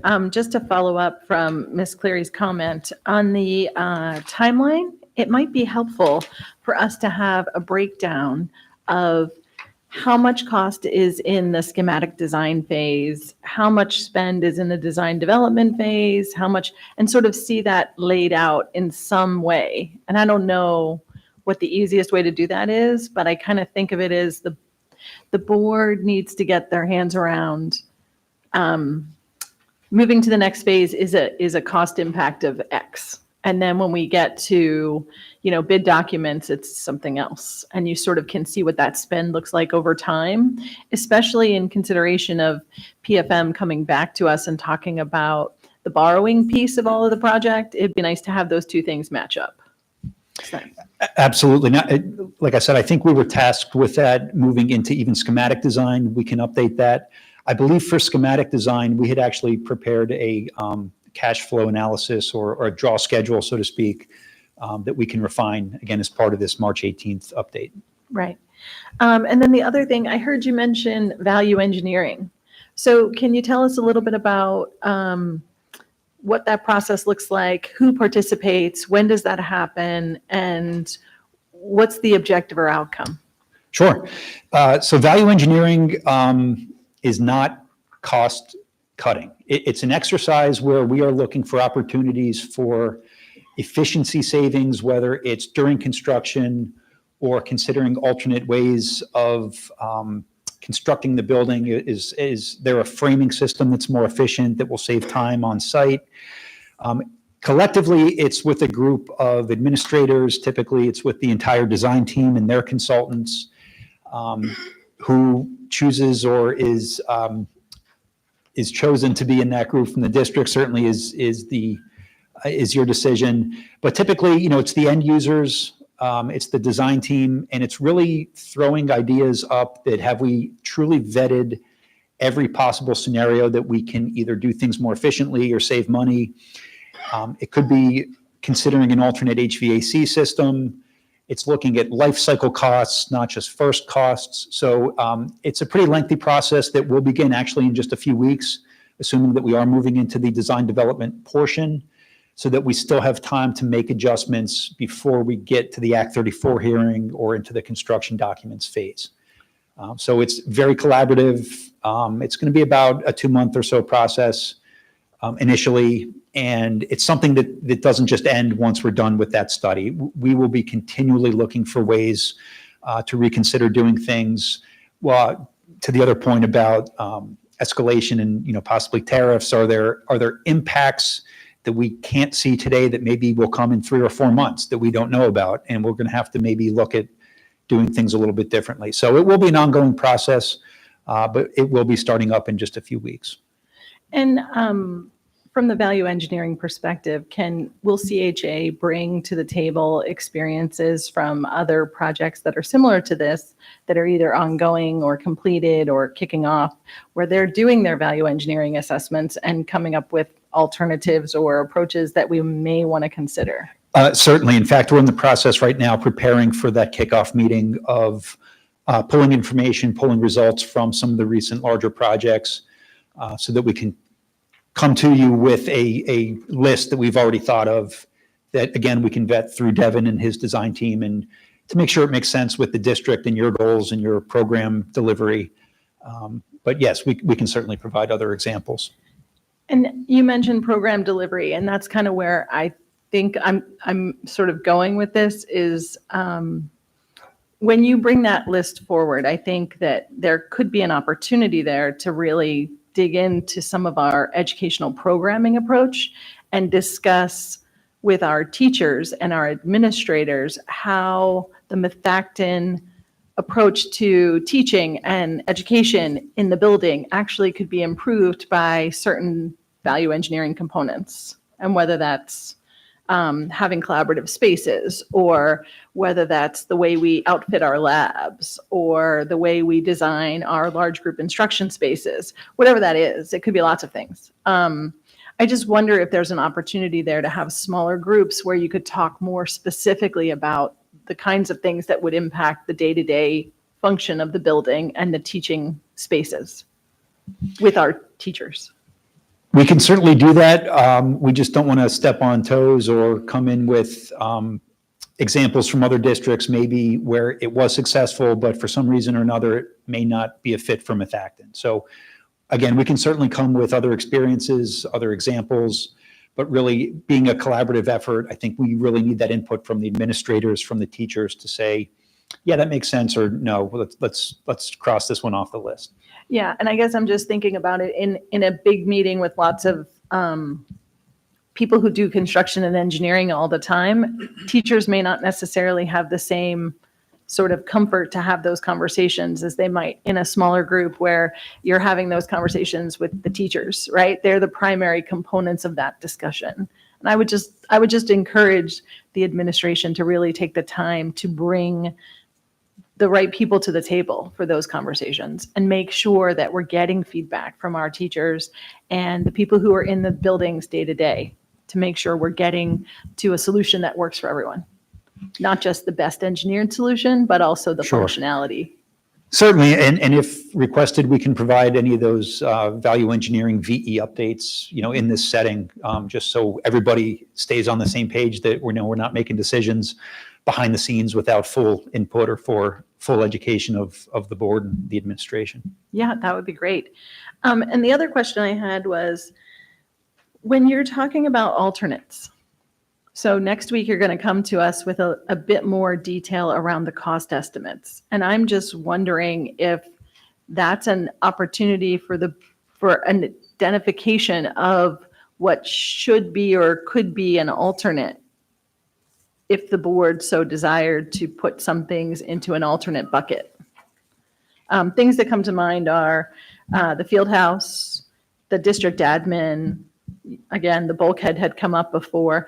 So I'm just wondering is there an opportunity in the discussions next week when you bring us a more detailed cost estimate for the board to identify anything we see as potentially we would want to put it into an alternate option? To option including it, I guess is how I want to Certainly, say that. if we know ahead of time what are the kind of main focal points that you're considering, we can come prepared with that information or those separate breakout cost estimates. I just want to make sure that, kind of as I mentioned about scope, if we're suddenly considering cutting 10,000 square feet of program or something, that you're not hitting that. Right. I'm to not us suggesting, on so I'm March not 18th, suggesting that we would want you to present it to us next week or next month. Oh, What I'm suggesting is after you present to us the costs and everyone gets a better sense of what the costs look like and how it breaks down, and we say, well, if we didn't do blah, blah, blah, it would save, maybe it would save us some money. The question may come up to you that what if we didn't install a field house? What's the impact, right? You then could go back and do an assessment and come back to us the following month with that updated cost estimate of says, here's the trade-off. I'm Yes. just wondering if that's part of the process. I think, We can provide those updates again in whatever venue you think is appropriate, whether it's in the value engineering breakout meetings, whether it's in these monthly meetings, we can certainly provide those updates along the way. yeah, I mean, I'm just thinking there may be lots of ideas from the board in ways we could potentially be cost efficient and still get to the opportunity to do a project that works well for the district, but also considers that board members may have all kinds of crazy ideas that we should consider, or suggestions on how to improve costs or make it more cost effective going forward. So next week would be an opportunity to have that conversation, sounds like. That can start next week, sure. And then moving it into the value engineering piece would be the Yes. other place. Okay, thanks. I just wanted to kind of go off of that. I mean, I definitely understand what we're doing, but I do think I appreciate you coming in with the 213, knowing that we are going into the borrowing scenario. So what I do appreciate through this design is that you've taken every input that you've done through the community meetings that we've done for the past year and a half. You've done the tours that we've done, 10 tours plus. You've took all the feedback that we've had in the different meetings. So I do appreciate from the Schrader Group end that you blended it in this presentation tonight. The auditorium highlighting, the bringing the parking into space, like those different scenarios that I really like that you put just like the picture of the glimpses of what we've seen. So I do really appreciate you blending that. And so with that being said, I do like that we are now at a number that we can all kind of wrap our head around, that if it's all of these things that we want are in this program, we're at 213. So we're going to now see the borrowing for at our next meeting at the work session. And then what the scenario is for us going forward. It's in the development design that we are going to do the breakouts of and talk more. Is that clear? Like, we're not going to have any of this breakouts of the bulkheads and this and that before that. We're going to do it in the development design. Well, again, if you can give us a list, if there are specific things you guys are looking for sooner than later, can you identify a cost for this specific scope? We can come prepared with that. Yeah, I'm to myself, I'm very satisfied with the design of what we see and the programming that we have in this right now. So for me, I think I really appreciate what you've done. So just thank you. Yeah, Ms. Alston. I do have a couple questions. Thank you for the presentation. So my first question is about, and maybe it's a premature interior detail but I do want to voice it because it's been a significant issue here in this current school, but will there be handicap accessible ramps all throughout? Is that the plan to have them? I know you're coming in on the second floor, going up to the third, going down to the first. Is that handicap accessible? The short answer is yes, and I will let Devin explain further than that. Well, so we don't currently have the ramps that are going up and down, but we have several elevators around the building. If a ramp is something that the district really wants to make happen, there might be a way, but it takes up a lot of length to get from a floor up to another floor. So if you saw what happened in the courtyard, I mean, that's like 200 and some feet just to get down to the lower level. So if that is truly something that you're really focused on, it's going to add some cost, but it's something that we can incorporate. I would encourage you just to think about elevators versus other areas and ramps if it's really that much of a benefit. But it's a great point. It's something that we struggle with on all these projects. Yeah, and I know that's the best practice for the accessibility. So I just wanted to voice that. And then my other question, when we're talking about efficiencies, is there a path towards looking at something innovative in terms of energy efficiency of the building? So that's a great question as well. Something that we, Schrader Group, strives for is designing sustainably without going towards the LEED certification stuff. So our buildings are very energy efficient with our engineering partners as well. If you desire something above and beyond that, say solar panels or something like that, that's a perfect thing to identify in the value engineering exercise. And then we provide that as an alternate that you can see the numbers on bid day. We've done that on several different projects. Mr. Mursky. So two alternates that I would suggest that we have included for March are the bulkhead for the pool and the, I guess we're calling it game house or the field house at the football field. They should be broken out so we know what component costs they are. And I don't think the current design doesn't include the bulkhead, correct? Current design does not have a bulkhead. But it does include the field house. Correct. And just to clarify, the field house has program in it that is necessary for the high school, so that program would then have to shift into the high school. I think we discussed that before, but I don't know if there were any other items that we think should be broken out for the March meeting, but I think those two would be useful.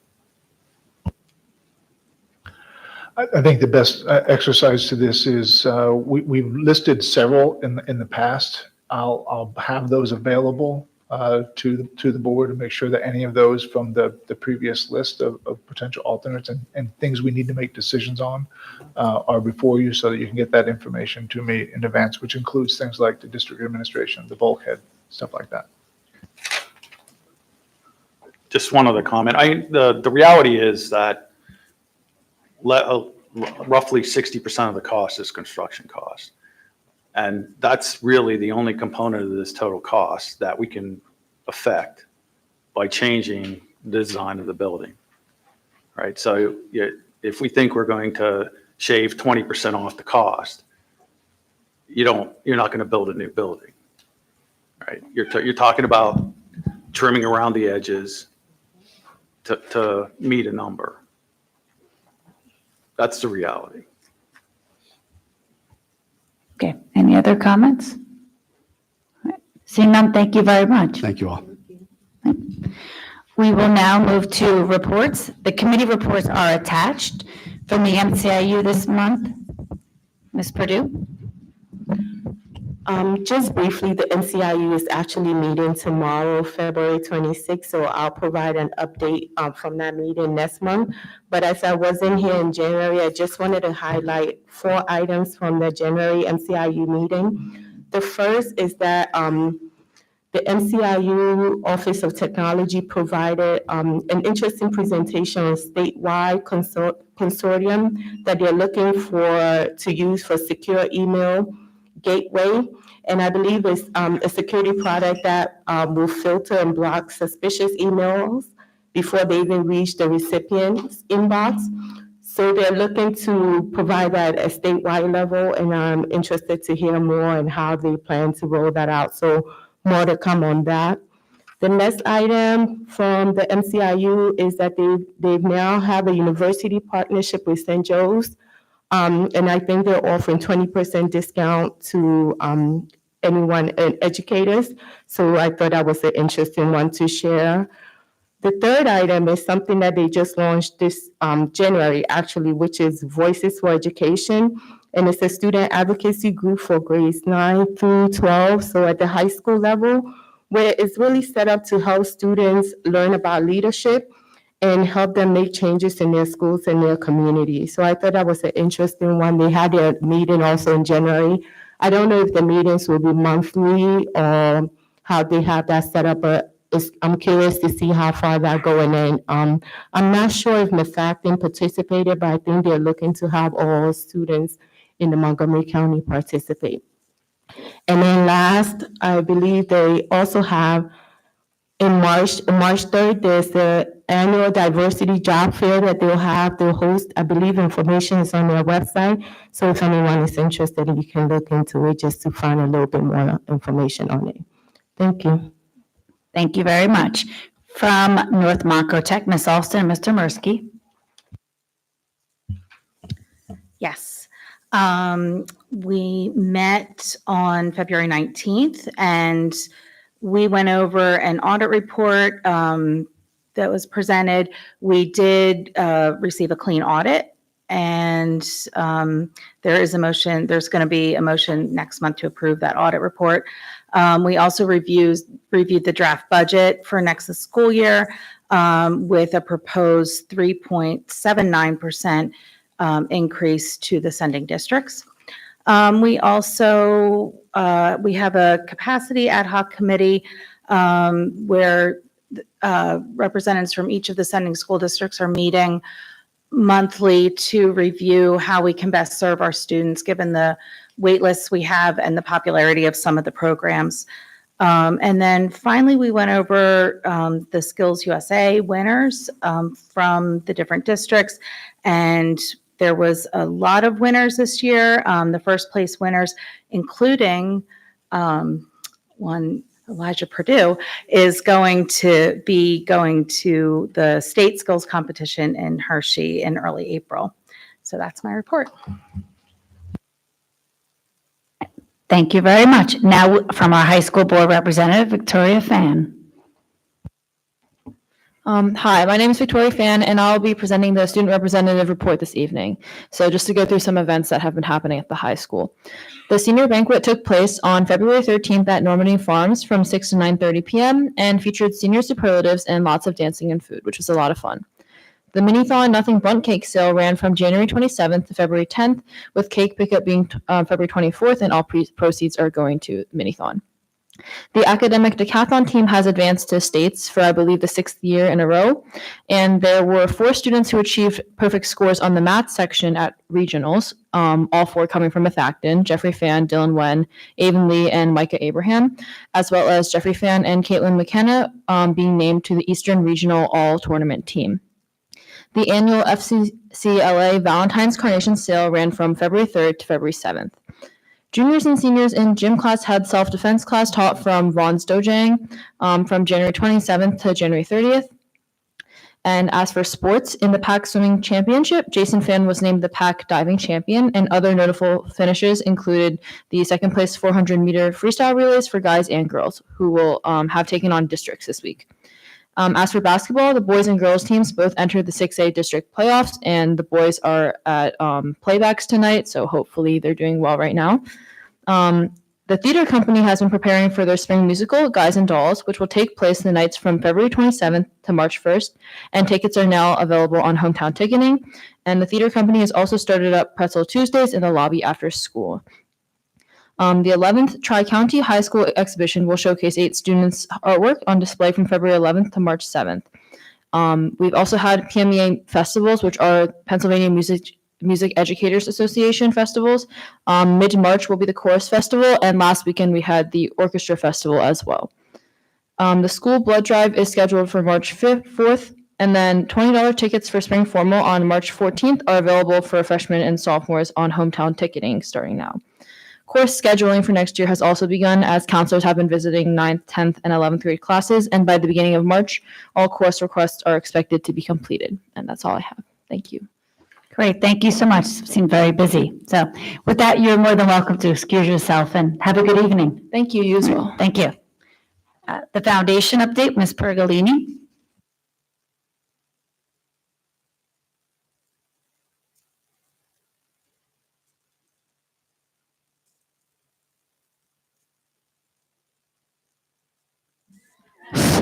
All right, there it goes. I mean, I'm not very tall, so it's not a big deal. Hello, everyone. 5'1" over here. I'm thrilled to announce that our upcoming dodgeball tournament on March 16th is sold out. We are expecting over 375 participants and 50 teams.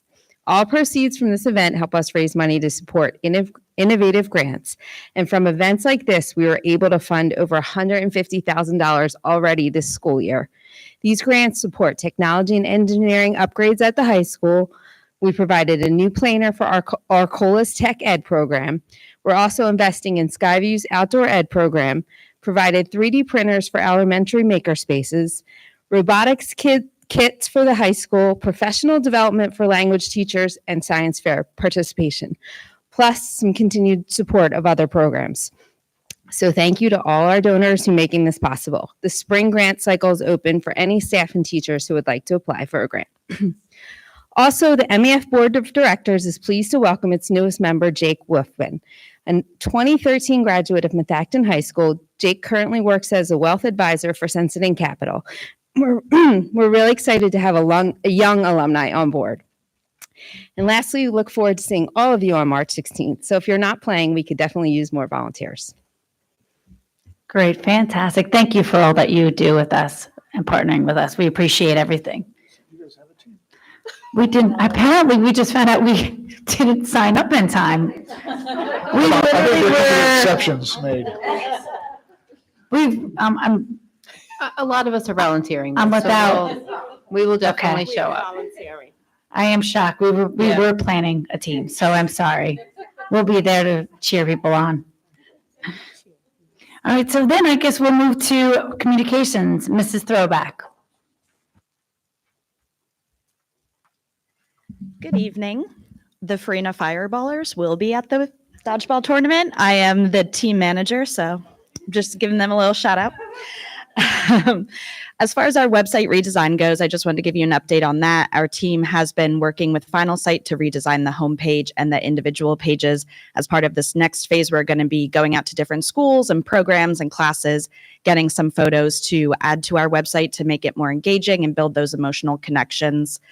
We hope to have a preview of the district site to share with our website advisory committee sometime in the next month in March. Our launch is still on track for May. Registration is going to open next month for our summer community education programs. I'm excited to announce that in addition to the return of Firebirds Theater, Warriors Basketball Camp, and Kids Games, we're now offering Shining Knights Chess, Snapology, Science Explorers Camps. Also, registration for Little Warrior swim lessons opens March 22nd for our spring classes, and that registration link is available on our website. And I'd like to share some upcoming events. The blood drive was mentioned. Again, that is Tuesday, March 4th at the high school gym between 2:30 and 7:30. All donors get a free A1C test to screen for diabetes and pre-diabetes, so come on out to that. And then save the date for our international fair. That's going to be April 11th at the high school. We're currently looking for presenters and booth exhibitors to showcase their heritage, country, culture, religion, race through food, music, arts, and more. If anyone is interested in signing up for that, please visit our website. There's a link on our homepage.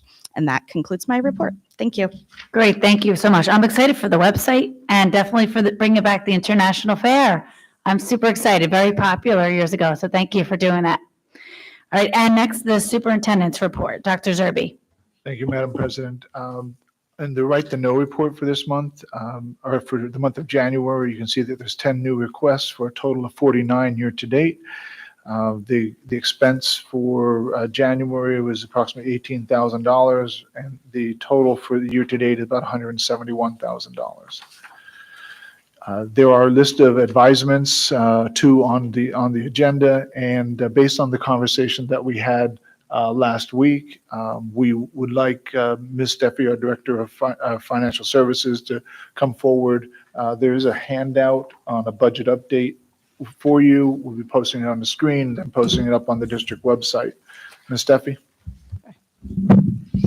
I will now provide the board with a budget update highlighting the changes made since the preliminary budget was presented in January.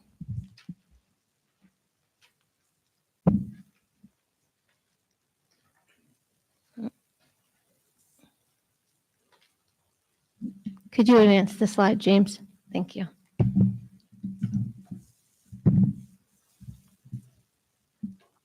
Thank you. First, we will take a look at expenditures. Total expenditures in the preliminary budget were $139,804,158. Since then, reductions have been made in the following categories. Salaries. Salaries have been reduced by $178,975 due to retirements and filled vacancies. Retirement costs have been reduced by $446,101 for two reasons. Approximately $61,000 of the PSER savings is a result from the salary reductions mentioned above. An additional $385,000 in savings is due to the final PSERS rate of 34%, compared to the projected rate of 34.72% used in the preliminary budget. FICA has been reduced as a direct result of the salary reductions mentioned above. Healthcare. The Bucksmont Consortium First Look projected a 7.7% rate increase, which was used in the preliminary budget.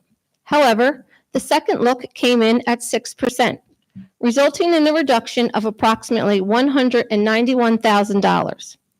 The total change in expenditures is a reduction of $829,623. Now I'll flip over to revenues. Total revenues, including fund balance and the special ed exception, totaled $139,804,000 $158 as presented in the preliminary budget. This included the use of fund balance and the special education exception as noted. Special education exception, $997,870. Use of fund balance, $1,093,274. 4 adjustments have been made to revenue figures. Basic education subsidy was increased by $120,152 based on the governor's preliminary budget. Special education subsidy was adjusted by $75,072 based on the governor's preliminary budget. FICA and PSERS adjustments were made to reflect the reduced expenditures. Total net change resulting from decrease in both revenues and expenditures is $784,950. To meet the Act 1 index limit without the use of fund balance or the special education exception, we will still need to identify $1.3 million in additional adjustments. These adjustments will be further discussed in upcoming finance meetings and work sessions as we refine the budget leading up to final approval. Next slide, please. Thank you. Budget timeline and key dates. This slide outlines key dates leading up to final budget approval at the May 27th regular voting meeting. I'm going to highlight a few. In March, budget updates will be presented at both the Finance Committee meeting and the board work session. In April, the proposed final budget will be reviewed by the Finance Committee and presented at the April 22nd work session. In May, the draft final budget will be presented at the May Finance Committee and board work sessions. The final budget will be presented to the board for approval at the May 27th regular meeting. Open matters. Tax revenue. Tax revenue adjustments will continue as monthly assessment reports are received. Staffing review is ongoing. Charter schools. Charter adjustments will be made based on enrollment trends and tuition costs in the governor's budget. North Monco Technical Career Center budget is currently budgeted at 4%, a 4% increase, and final figures will be presented to us in March. Workers' compensation budget figures are expected next week. Healthcare. The third and final look for healthcare will be received in April. And May updates will include final figures for next year's technology lease agreements and commercial insurances. That concludes my budget update. Thank you. Any questions or comments? All right. Yes, Ms. Graff.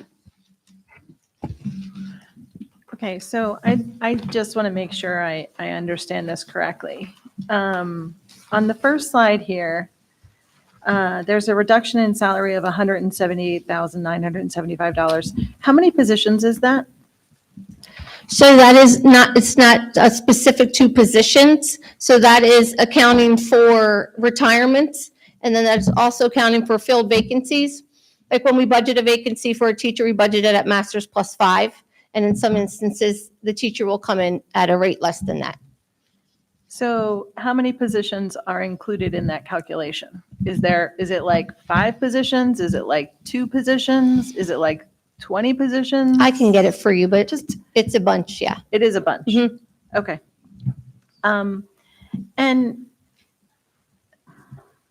so I think what I am concerned about is when I look at the last slide and I see the open matters.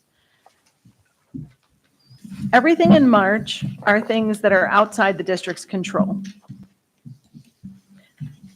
Assessments, we don't control that. Charter school adjustments, you said, are based on government, state set information. The North Monco Technical Center is based on their assessment. Correct. We don't have any control over that. Workman's comp is, an updated number that comes to us along with everything else. Correct. The only thing in that list that it appears that we have any control over would be the staffing changes, and you've already accounted for them. And they amount to less than $200,000. Is that accurate? No. So that there are other staff changes that we are reviewing at the moment. Those do not include positions, like the staffing changes mentions are the reductions for retirement, the reductions for filled vacancies that were budgeted at a higher cost, but those are no specific positions.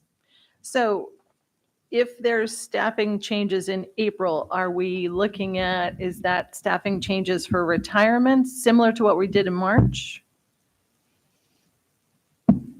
So there will be some staffing changes due to retirements, but the retirements have already been accounted for. Okay, so can you tell me what the staffing changes are in March that we're going to be seeing? I will refer to Dr. Zerbe on that. We're going to be bringing the staffing changes to the board in March. We're still working through the final list of those. Okay. And is there anything else that you're working on that is in the district's control in April or May? Because the only thing I can see on the list is the staffing changes. There's about 17 different things that we're actually working on. Which you also don't see on here is the review of our special education program. So in the future, when you do this presentation, can we add those things into this list so we as a board have an expectation of when we're going to see maybe like the update on a specific program, or maybe when we're going to see an update on, you know, the spend on a specific thing? Sure. So we can sort of know how to educate ourselves about what we're doing there so we can be prepared. That would be really helpful. Thank you. Absolutely. Any other questions? Yes, Ms. Purdue. Thank you for providing the update. I also had a question in reference to the staffing, mainly the salary reduction. So I think it will be important to know exactly, for me at least, the number of positions. And it seemed like it's something that we can't have, but I'm thinking if it's retirement, we know if it's just one retirement that's included in there too, whatever that is. The filled vacancies may be not as clean, but I do agree. I think that information is helpful for us. And I also will appreciate having a little bit more information or visibility to the things that we are considering, because I think we have a huge number that we're trying to get to. And it would be great for us to have that visibility to see those line items and how that will help us get to a number in May, right? So as we're doing, I know in the past we've done it where, and maybe this is early, but we've done it where we're able to see how some of those changes that we're looking at, like I think Dr. Zerbe said we have 17 line items, but how that will impact the final budget. So I think that will be great to have that visibility to it. And I only have one question in reference to the timelines that you provided, and mainly I think it makes sense you're going to present at finance, those finance meetings, but in reference to, I don't really know how, so special education structure and planning update at Ed Committee, we don't really talk about financial cost. I mean, maybe we do with certain things that we bring to Ed Committee, we will indicate the finance aspect and then that will go to Ed Committee. Is that why that is listed on here?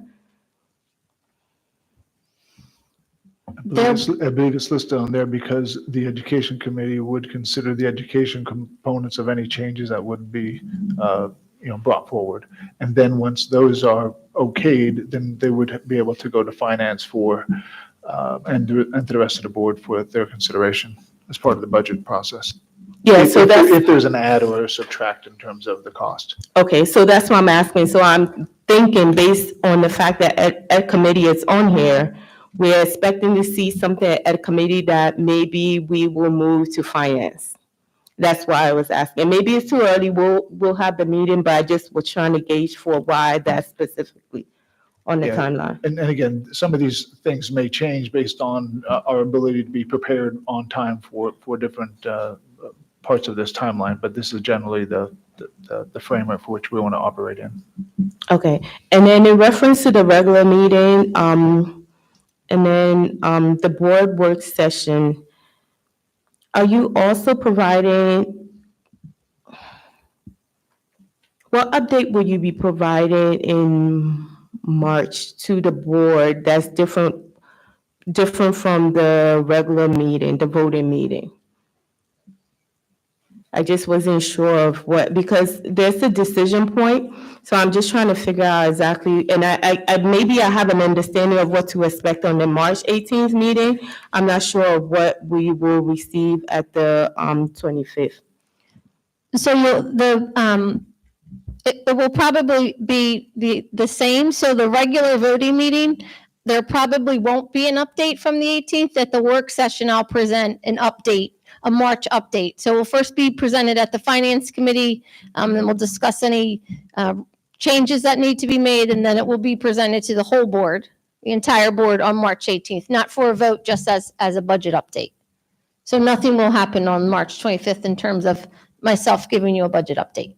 Okay, so the presentation will be on the 18th, and then maybe on the next meeting, we'll just have an update similar to this. Correct. Perfect, that makes sense to me. Thank you. Any other comments or questions? All right, seeing none, thank you very much.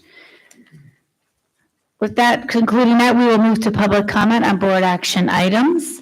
The board will now take comments on board action items. This is an opportunity for residents to comment on matters that are to be decided upon as outlined on the agenda. The board asks that you keep your comments to 3 minutes or less. The Board of School Directors may choose to respond to matters following the conclusion of the comments on board action items.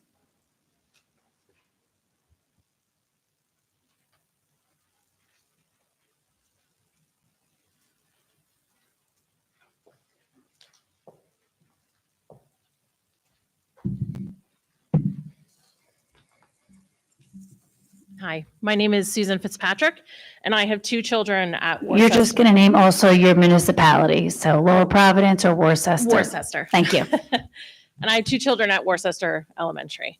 I'd like to raise concerns I have with how days off of school are determined and the scheduling of the school calendar as a full-time working parent. In the elementary schools, there are 33 scheduled days off of school. I'm not asking for that number to change, but I am asking you to take a sharper look at when these days off are scheduled. As I'm sure you all empathize, childcare is the single most challenging logistical hurdle that working parents have to manage. Nothing wreaks havoc on a parent's schedule more than a single day off or an early dismissal near large groupings of days off. And from a childcare perspective, an early dismissal is the same as a day off. I cannot go into the office on an early dismissal day since the school day is only about 4 hours. Here are a few real examples from the Methacton calendar to illustrate my point. In 2024, there was no school March 27th through April 2nd, 5 days off around a weekend, and then there was an early dismissal that week on the 5th. In November 2024, students were off the 27th, 28th, and 29th, and then had an early dismissal that following Thursday. Coming up in May this year, there is no school on Tuesday, May 20th, and then no school again that Friday, the 23rd, before the Memorial Day long weekend. These are just examples of scheduled time off. As you know, this month we faced FID snow days that were followed by February 14th, 17th, and 18th off. I know you can't control the weather, but here are some suggestions to help manage the scheduling challenges. Share the proposed school calendar in advance with a group of working parents for their review and feedback. They will be able to highlight potential complications like the ones I've flagged. My second suggestion is around parent-teacher conferences. In the elementary school, there are 3 days off during the school year to allow for these conferences. We cannot bring our child to the meeting, but we cannot be home with our kids at the same time.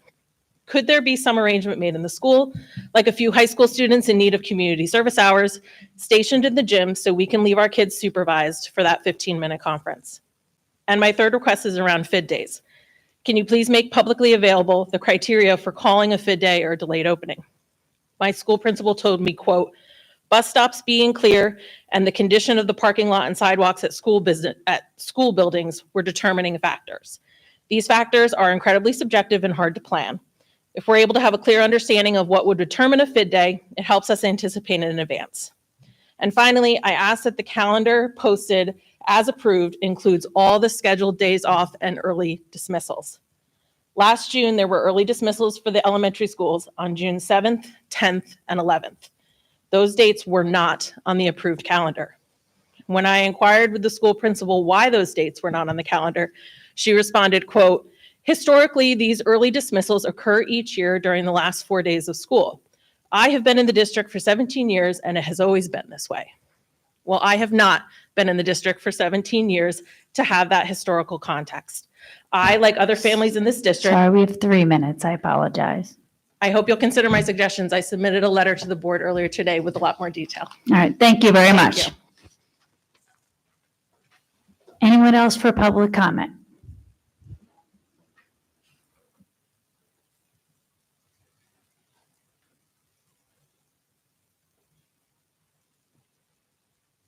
Good evening. My name is Seema Rathod, and I'm a resident of Lower Providence. I have 3 children in the Methacton Public School District, and I appreciate the board looking into and considering adding the Eid holidays as well as the Diwali holiday to the school calendar and approving giving all students off on that on those days.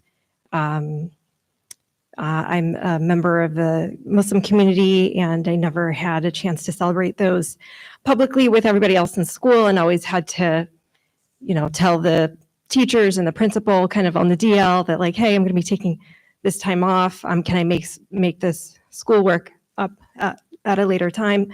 And it'll just, mean so much to students to not have to do that. And it's a significantly, I would say, fairly large community of South Asians, for example, in Methacton. My 2 daughters go to Woodland Elementary School, and I believe 30% of the students are of Asian descent, primarily South Asian descent. And my daughter, in her classroom of 22 students last year, 11 of the students were of South Asian descent, and most of them celebrated Eid and Diwali. So, we're part of the community, and in my research, I think Methacton was one of the few school districts that actually did not put Eid on the calendar this year. One of the few actually. And so this is the right thing to do. It's a step forward, and I thank you all for your leadership and consideration. Thanks. Thank you very much. Anyone else for public comment on action items?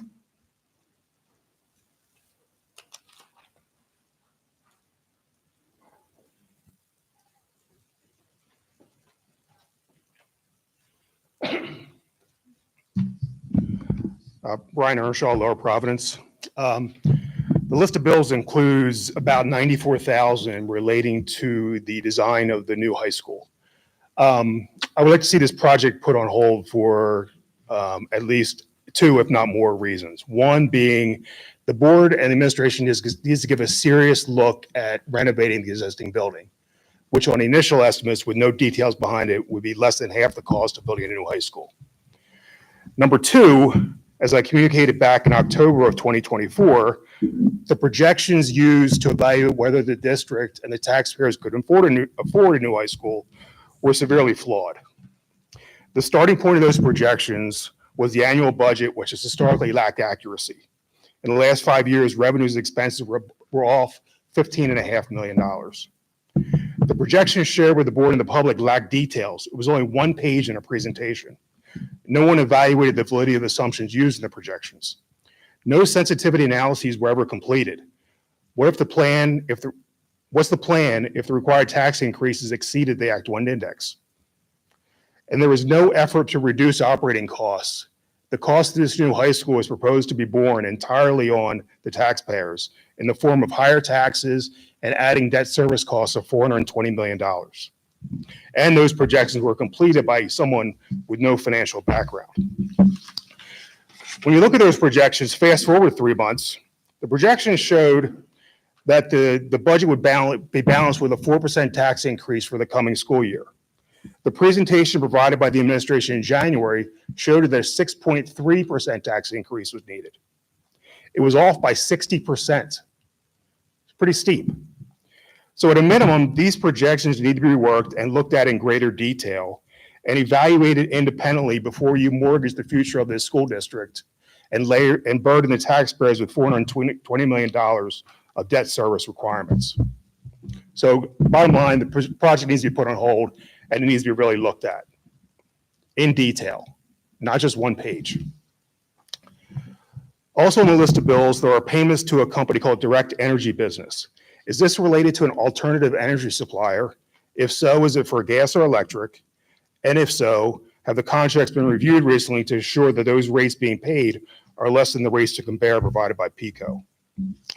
And finally, on the treasurer's report, somewhere, could you let me know why there is $40 million in a Univest money market account that pays interest at 50 basis points less than other available accounts in the district?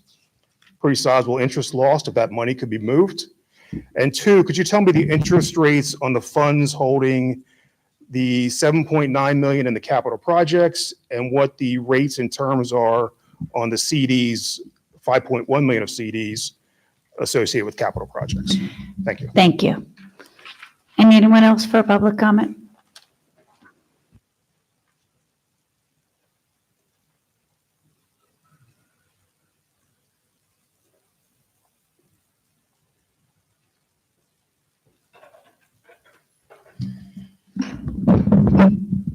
Jim Mark Worcester.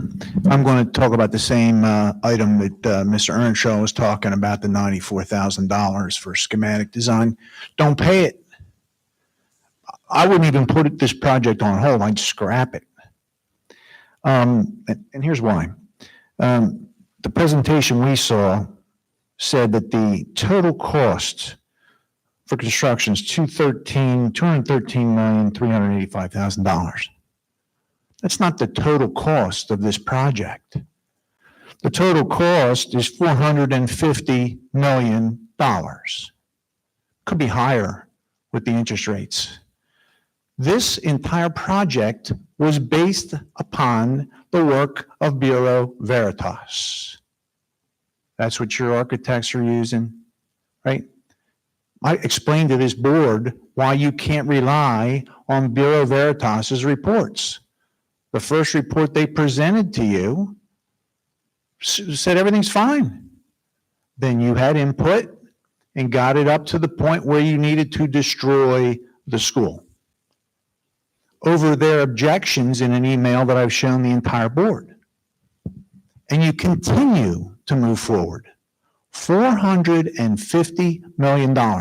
Ms. Graff, there is no way you're going to make $450 million cost effective, to Mr. Mursky's point, around the edges, this, that.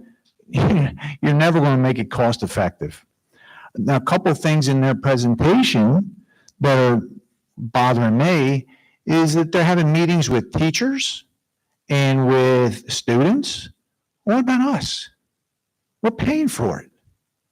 Teachers and students who are going to benefit from a new school are going to talk to them, but nobody wants to talk to taxpayers. Number two, here's just another one right off the cuff. They showed us a picture up there of your new auditorium, or what they want to build. Capacity 460. You know what the capacity of your auditorium now is? About the same.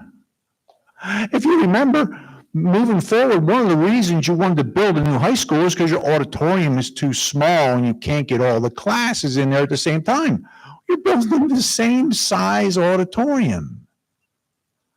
It's one thing after another. You guys want, well, some of you want a new school. It's like a little baby wants, hey, feed me. I mean, it's ridiculous. What's happening here is a problem, and maybe some outside agency needs to get involved. Thank you. Any other public comment on board action items?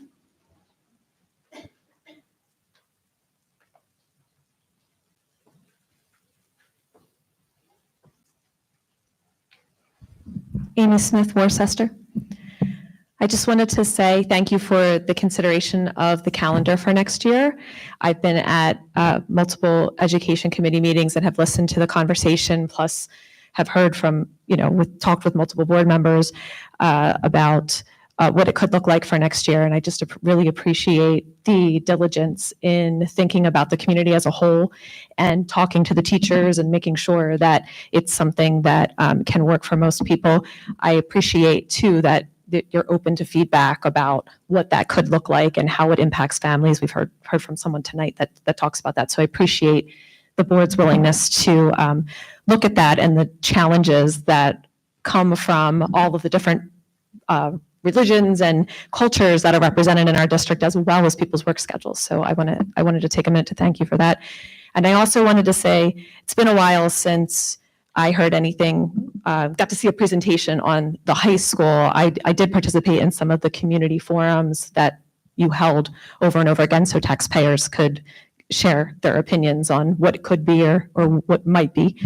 And I just want to say, as a parent in the district who has children who I have one who's graduated already, 2 in the high school now, 1 coming up the pike, and I plan on, God willingly, living here for a long time. I appreciate the discussion and the thoroughness in how you are evaluating and working towards some sort of discussion or decision on what we need to do at the high school. As someone who spends a decent amount of time in it, I recognize that there's improvements that need to be made. So thank you for your diligence. Thank you very much. Any other public comment on board action items?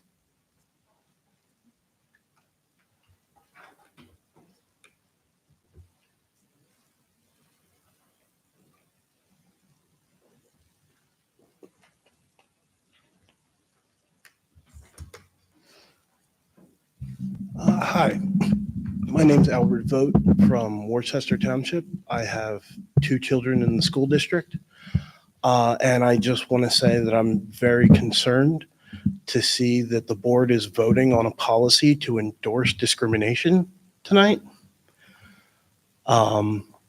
You voted to pass a policy in October to prevent discrimination, and now you're voting to rescind that. And I don't see any reason why you would want to remove protections from children that need it.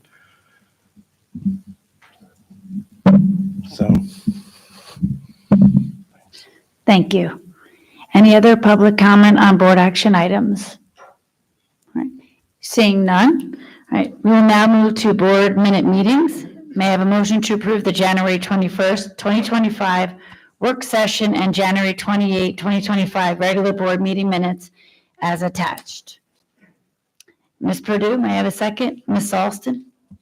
Yes, Ms. Cleary. Sorry, now that we've done that, I'd like to move to amend the motion to say, if we can, just to correct some typos before we approve it with the corrected typos that need to get made. Ms. Cleary, just to be clear, are you suggesting that the board approve the minutes but subject to typos being corrected? I am, thank you. Sure. Thank you. And is there any objection to the motion that's before the board being the approval of the minutes subject to the correction of spelling typos or other non-substantive changes?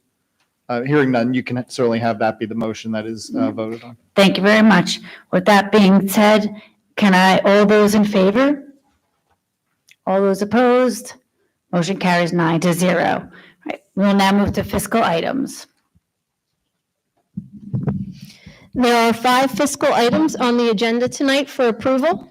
There have been no changes since last week's meeting. That concludes my report. Thank you. May I have a motion to approve all fiscal items as presented? Mr. Winters, may I have a second? Ms. Graff, any comments or questions? All right, seeing none, all those in favor? All those opposed? Motion carries 9-0. We'll now move on to personnel. Thank you, Madam President. The personnel items for this month include those presented last week at the work session, as well as the following additions. There's one resignation professional, Jason Schultz, health and physical education instructor at Skyview, effective at the end of the school year. After 24 years of dedicated service to the students of Methacton, the Methacton family thanks Jason for his dynamic instruction, and we wish him well. Under employment classified, please note that the student interns are for a period that will conclude at the end of the school year. That was asked at the work session last week.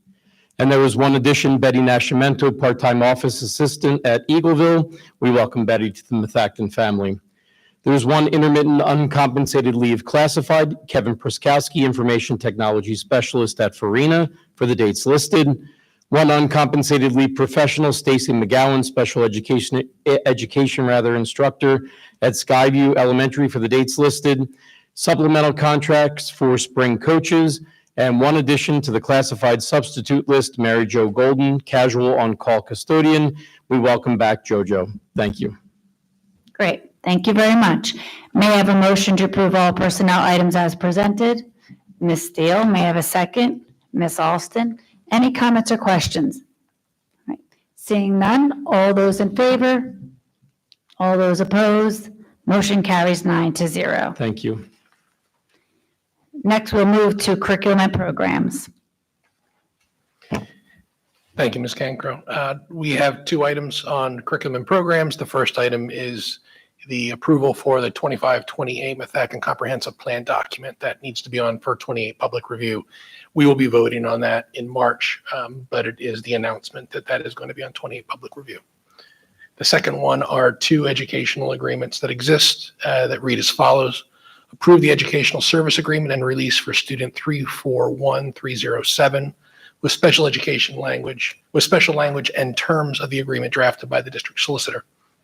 And two, approve the educational service agreement and release for student 271447 with special language in terms of agreement drafted by the district solicitor. Thank you. Great. Thank you. May I have a motion to approve all items listed under curriculum as presented? It's not all items. Just item 11B as presented. Just 11B as presented. Okay, sorry. I apologize. May I have a motion to May I have a motion to approve 11B as presented under curriculum and Ms. Cleary? May I have a second? Ms. Kraft? Thank you. Sorry about that. It was a tongue twister there. Any comments or questions? All right, seeing none, all those in, yes, Ms. Steele.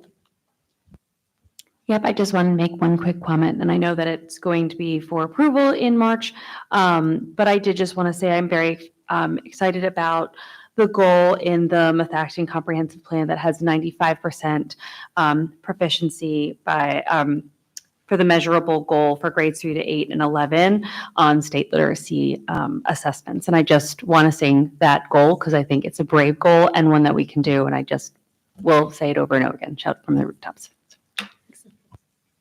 Thank you very much. Any other comments or questions? All right. Seeing none, all those in favor, all those opposed, motion carries 9-0. We now move on to policy. Thank you, Ms. Cancro. We have three items for first read, relatively few changes to those items specific to some formatting and some one small edit to 702. We did talk last week about 103A, 104A, and sometimes I'd recognize we talk a lot about this, but not everyone in the community or in the public hears all those conversations. And I heard the gentleman at the microphone, and I think it's important that we addressed it. We are absolutely not getting rid of our discrimination policy. What had happened earlier this year is there was an injunction that created two separate policies by law that we had to follow in the school district.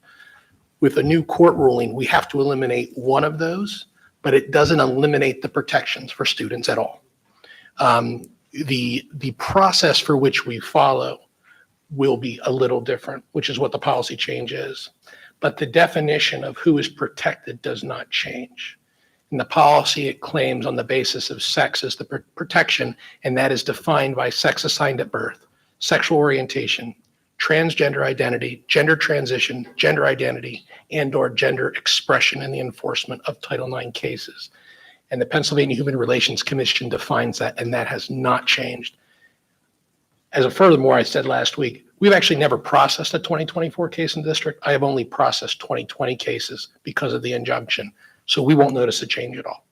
So that's my update for the board. Thank you. Do you have a question?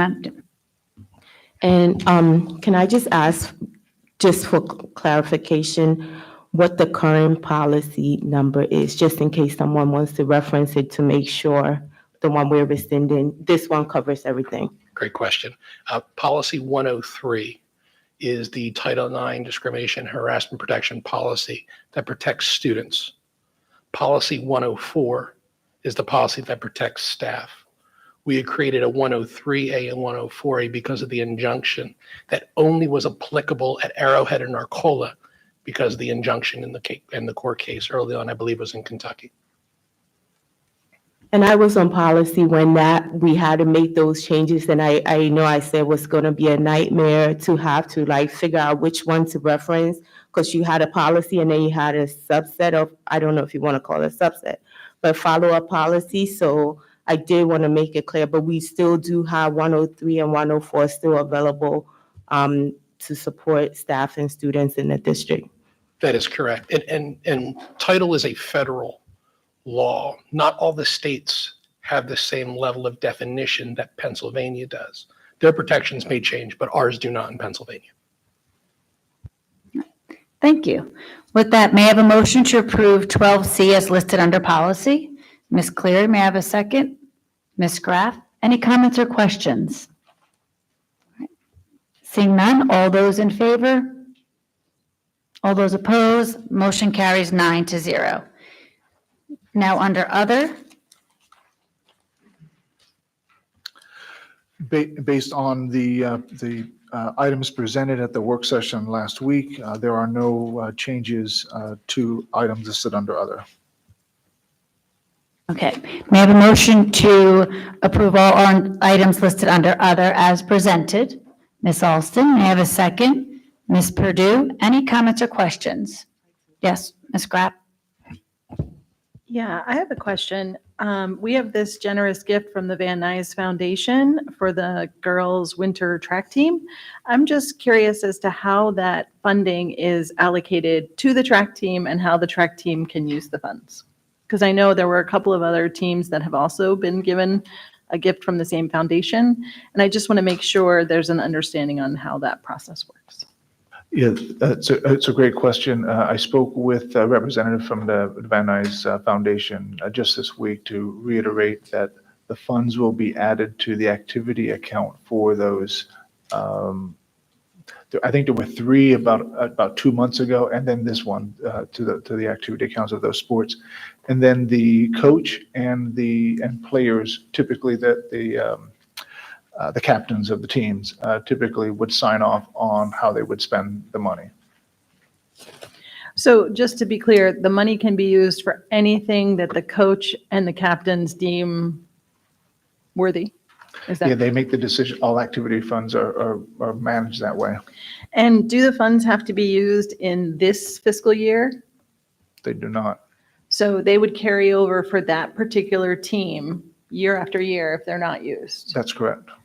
And is there any limitation at all on how the funds are used, other than that you have to have agreement with the coach and the Well, the athletic director and the principal have to review it, and it has to be obviously something they can technically purchase. I guess it has to be legal. I mean, there are limitations. There are limitations. No, I guess I mean, our booster clubs in a lot of cases can do pizza parties, and they can do gifts for our athletes, and they do all kinds of other things, right? And I just wanted to make sure that these gifts, the way they're provided to the district, it doesn't restrict These gifts are not thing that restricted. you could use booster funds for. Yeah, these are not restricted gifts. Right. Okay. That's what I just wanted to clarify. So any of the I don't mean coaches. for the comedy, but there are we do review them, even though the coach signs off and the players sign off. We still have to review it. We have to make sure that it's within reason. I mean, they would. You know, I don't want to come up with some far-fetched examples, Right. but I'm sure there could be some. And can they expense things to be, is it more like they expense their expenditures, or can they actually request the money in advance? Does it work either way? And I just don't know. I'm going to ask the expert on that. Activity funds, can the funds be requested in advance, or is it expensed? Sure, we do issue advances for certain things. The one that comes off the top of my head is travel. A lot of times when we have a team that goes away for travel, we'll issue the coach in advance. They will spend down the money and they will give us a detailed receipts and then the remainder of the cash that wasn't spent. So we do that. Okay. We do that. Perfect. And how long does it take from the time that the gift is provided to the district till that money is allocated into the fund that they can use the money? The coach can actually start using that money. Is it days? You're both looking at me. Quickly, okay. Yeah, pretty much as soon as we receive the check and it gets deposited, it's recorded Available into for the them. activity account. Yep. That's great. And for clarity's sake, this one, obviously, if it's approved, accepted this evening, would happen much faster than the previous ones did. We had the conversation with the family to ensure that it was without restrictions, even though the paperwork received was clear to that, but they were so generous in terms of the donations. We wanted to make sure that they were being allocated in their best wishes, absent of any other documentation that they may have forgotten to give us. Right. So Totally we made understand. all that clear, and now we're moving forward, and we're issuing the funds to those activity funds, and then communicating with the coaches about the money that would be there. That's great, because that's the other piece, I guess, is I just want to make sure that the coaches are aware that this money is sitting there and that they can use it for various things. So, thanks. Ms. Purdue? I had a few, just because the calendar is on this portion of the agenda.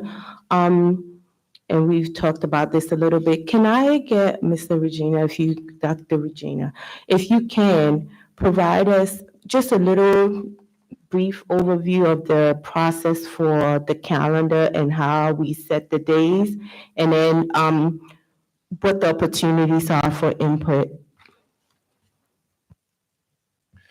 Yeah, so good question. The calendar, as we know, and I recognize, I think sometimes people respond with, we've been doing it a certain way. Sometimes they don't necessarily probably know the full process, even internally. But the idea, some of it is based off of in-service and professional development schedules. Some of it is based on contractual language. Some of it is based that certainly we want to do parent-teacher conferences. We heard that this evening. But the input that we do, we bring it to Ed Committee. We have the discussion in Ed Committee. We present it to the board. If the Ed Committee feels that it's appropriate to take to the full board, we will. If not, like we did this year, we were asked to look at some things, bring it back to Ed Committee for approval. And so there are multiple cases that we're providing it to the board and the public for review and discussion. But yes, a lot of the things in there that are connected in that are also found in our collective bargaining agreements. And so we're not able to transition some of those dates. Some of those are locked in. And then, so I think there was a comment made about parent input or opportunities for work and parent input.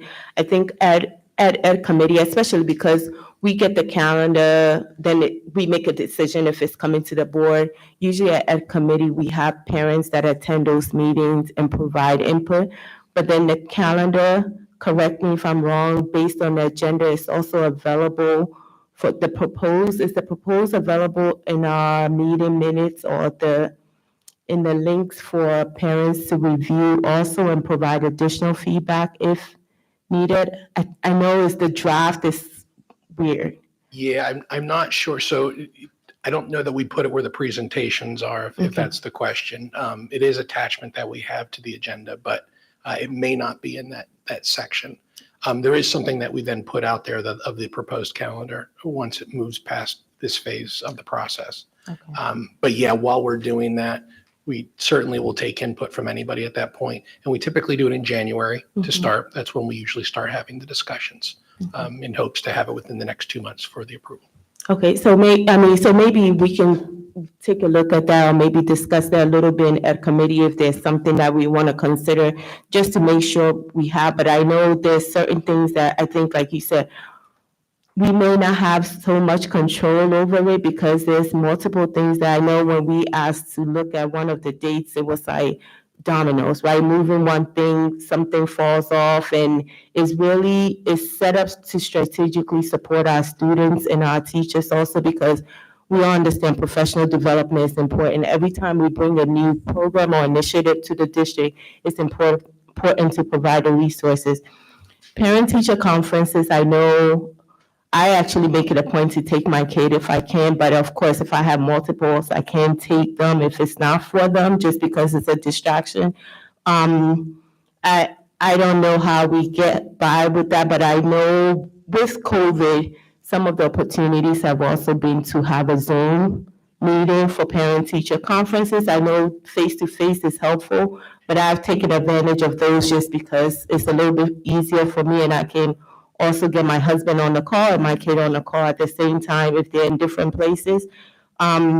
So I think there are opportunities, but I do appreciate, I know we received an extensive letter today, and I think we all had a chance to review it, but I do appreciate the opportunity to highlight things that maybe we need to look at a little bit more when we're setting the calendar.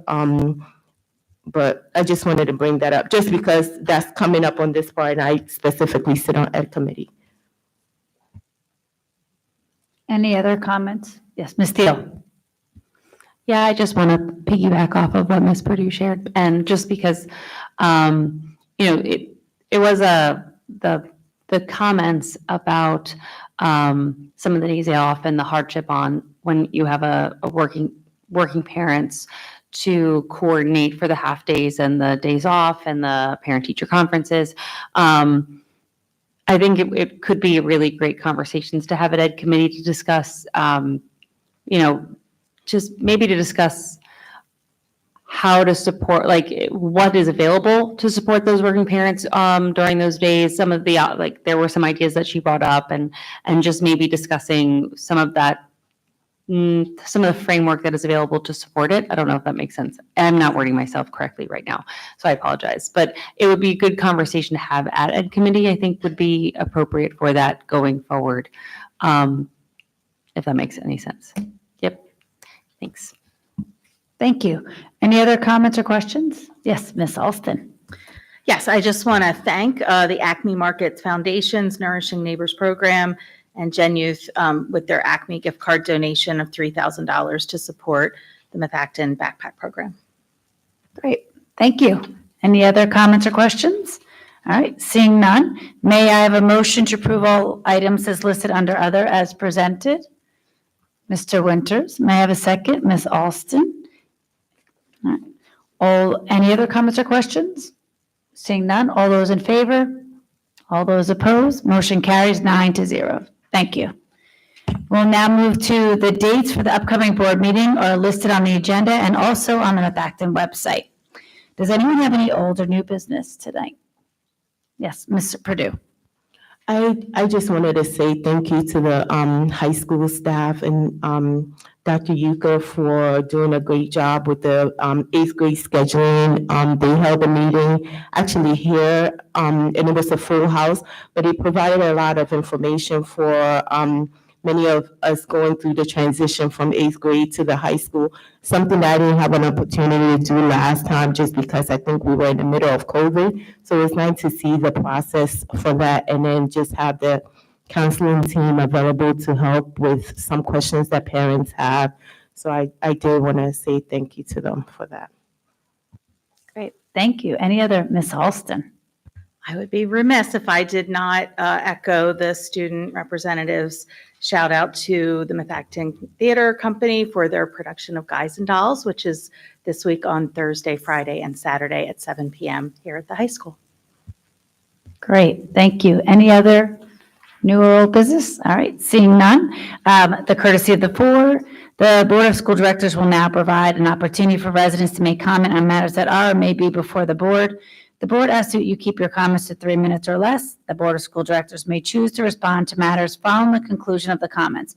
You could also submit questions via email to information@methacton.org. All right, courtesy of the floor.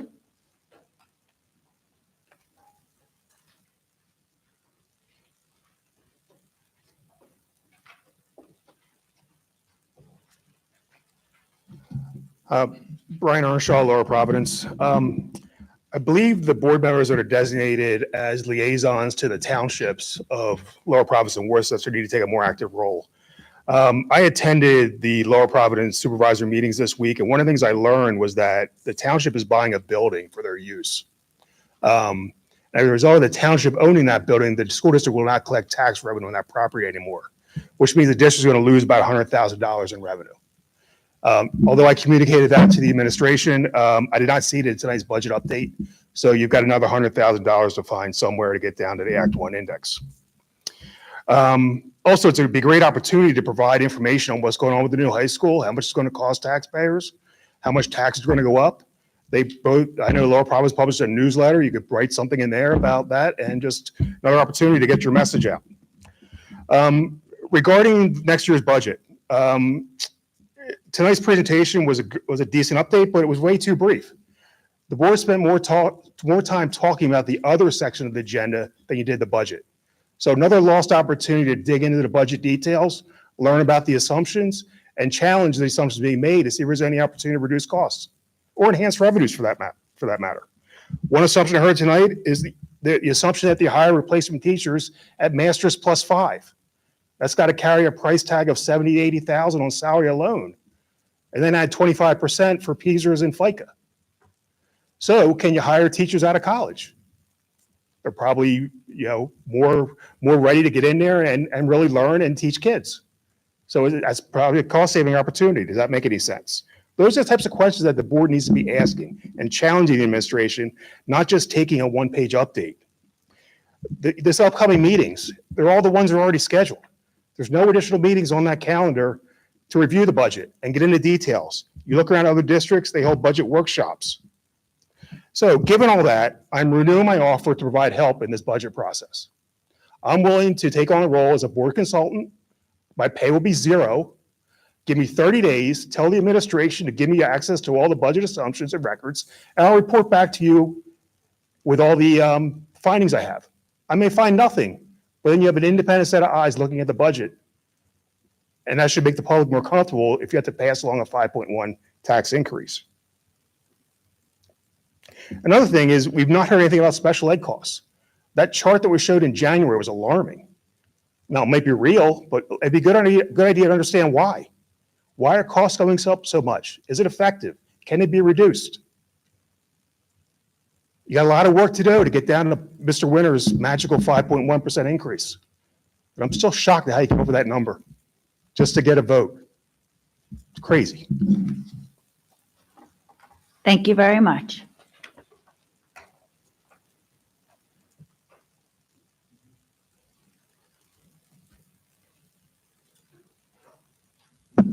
Good evening. It's been a long evening. I'm Dr. Janine Darby, resident of Lower Providence Township. I have 2 alums, Methacton High School alums, and 2 still here. First off, I'd like to thank the board for understanding the meaning of DEI, which is diversity, equity, and inclusion. Unfortunately, we can't say the same for others. I appreciate that you listen to the students and the parents in order to make the school calendar more inclusive for our Methacton community. Inclusion is important. Studies show that when individuals feel a sense of belonging, they thrive. Don't we all want to see Methacton students succeed? This action is beneficial for improving the school environment and ensuring that all students feel a sense of belonging. So lastly, if I may ask a favor, when collecting data about bullying, please be more specific about the incidents being reported. Indicate whether they involve racism, discrimination, harassment, or other types of behavior. Thank you all again for all the efforts in serving the Methacton School District. Thank you.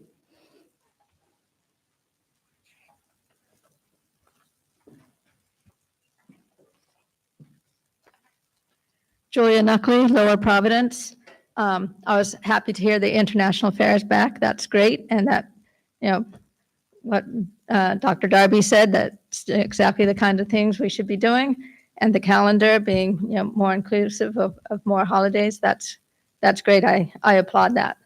In terms of the high school presentation, I think some of the things that you might want to be looking at, I couldn't tell on the overview picture exactly where the sidewalks were going to be.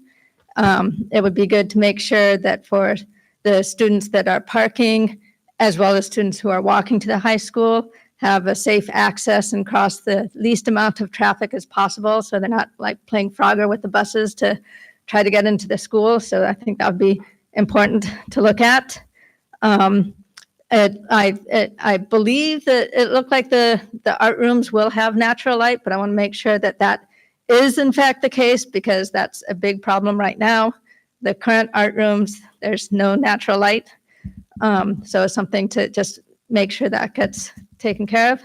And in terms of solar was mentioned, even if you're not immediately going to have solar, it would be good to think about making it such that it's solar ready, whether that's having a roof that's that can handle solar, or if you're going to have like solar canopies in the parking lot, making sure there's enough space for the poles or whatever to hold the canopies, so that if even if you're not ready to do solar now, that it would be easier to do solar in the future, that sort of thing.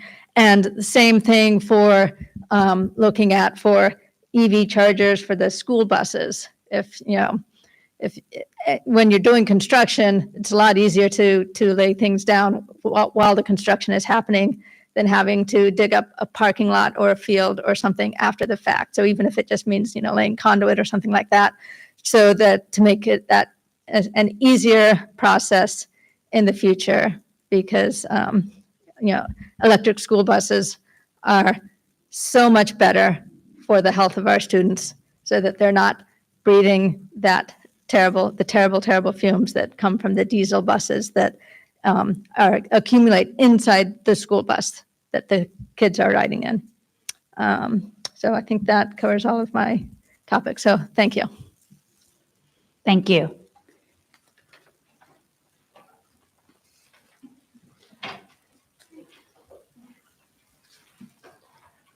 Hi, Shannon Peffer, Lower Providence. I just wanted to comment and thank the board about the calendar and the inclusion of the additional holidays.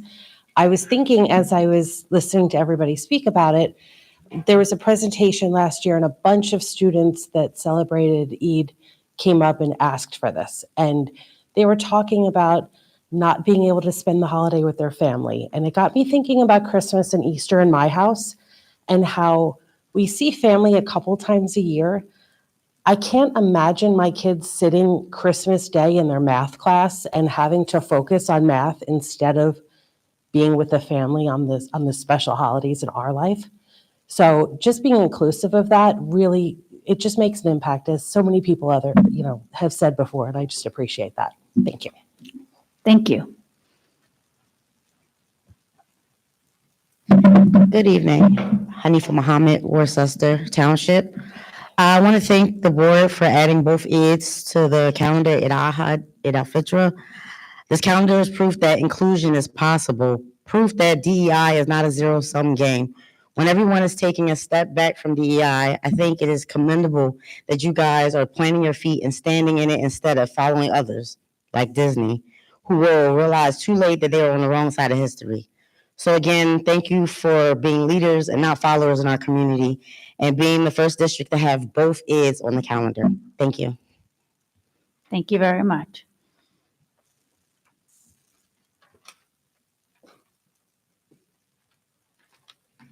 Hi, Beth Pfeiffer, Lower Providence Township.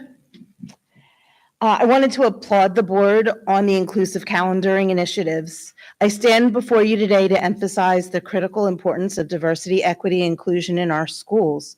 These values not only enrich the learning environment for all, but they also prepare our students to be compassionate, open-minded leaders in the world.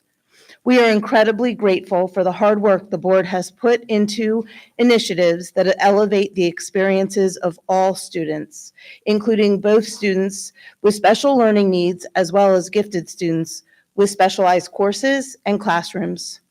You have also shown your support for DEI, or diversity, equity, and inclusion, with our community's low-income families through programs like free and reduced school lunches, as well as the backpack program.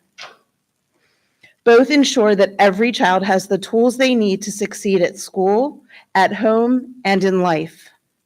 I also wanted to thank you for your commitment to supporting students from diverse backgrounds, whether it's religion, race, or creed. These efforts also a part of diversity, equity, and inclusion ensure that every student feels valued and empowered to reach their full potential, no matter where they come from. Together, we're building a school community where every student feels seen, heard, and respected. Thank you for your continued dedication to these vital initiatives that make our schools a great place for all students to thrive. Thank you.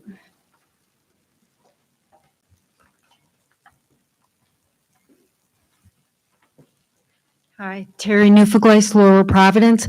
Although I do not have any children, period, so I don't have any children in this school. First of all, I want to say I'm very impressed with the community and everything they've said about DEI. I am impressed with the board that you are thoughtful about including our diverse community in the school calendar and the various religious celebrations. But again, I'm very impressed with this discussion. It gives me hope where there's some darkness in the world right now, and just keep supporting DEI. Thank you. Any other courtesy of the floor?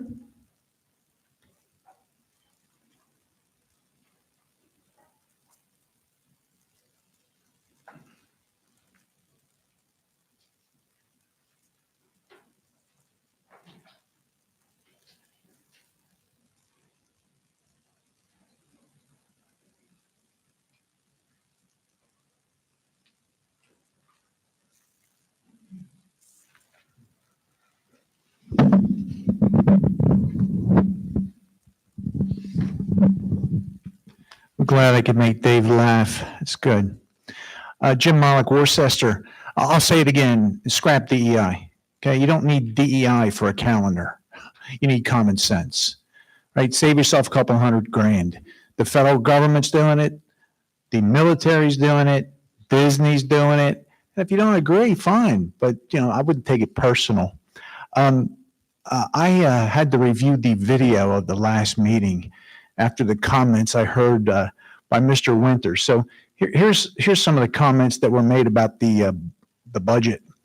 Ms. Perdue said that you guys made a compromise on the tax increase.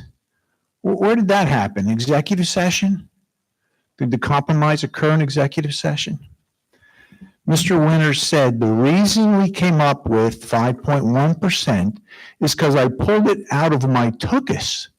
How did I miss that? I pulled it out of my tuchus because it was obvious we weren't going to get 5 votes for a 6.3% increase. So we had to come up with something that hopefully somebody would change their vote somewhere between 6.5 and 4%. So I randomly picked 5.1%, and luckily it passed. Boy, you got to step down. You got to step down. Got to resign. This is ridiculous. If an outside agency gets a whiff of this, you got a problem. Mr. Regina, back to the all's well in the Methacton talk. If you saw what I gave you, I did a comparison of 2018 levels to current levels for PSSAs, for all the grades appropriate.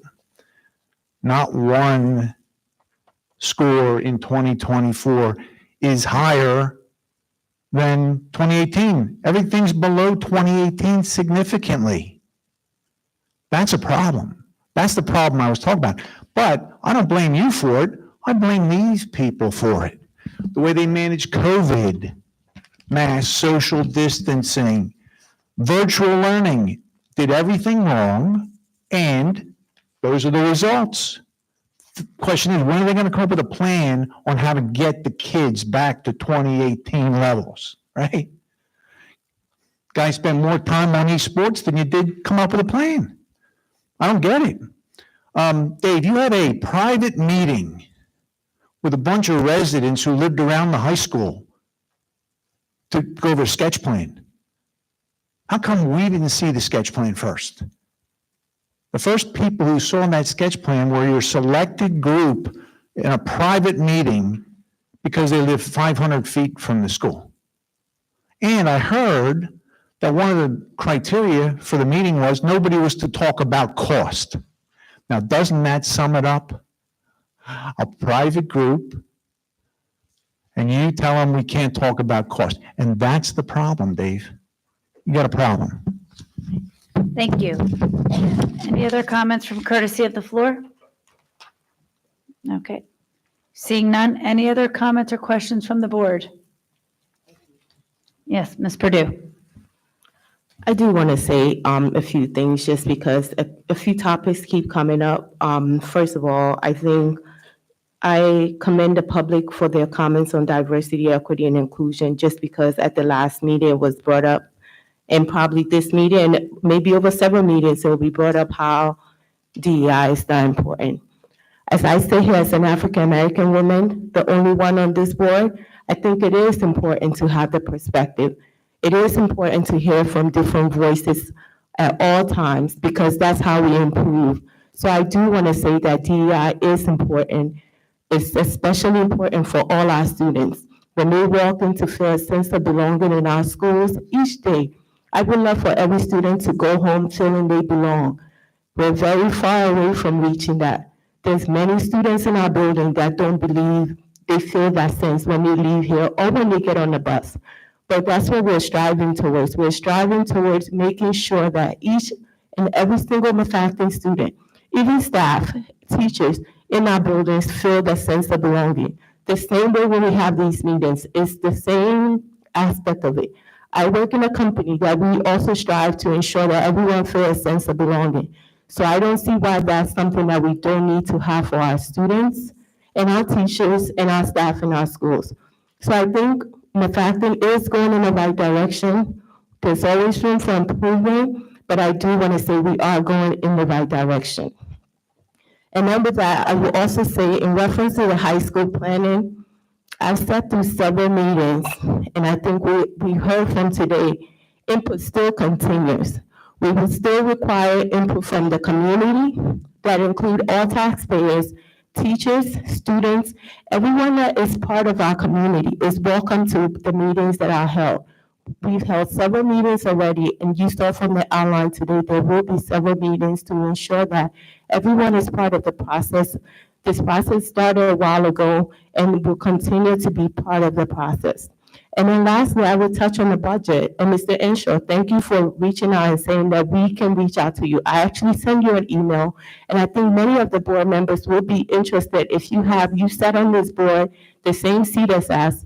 If there's opportunities for improvement, I think we all welcome that because at the end of the day, that's why we're here. We're here to do the work to support our school district. So any feedback that is available, we take that seriously and we're always willing to work with the community. So I just wanted to say those aspects.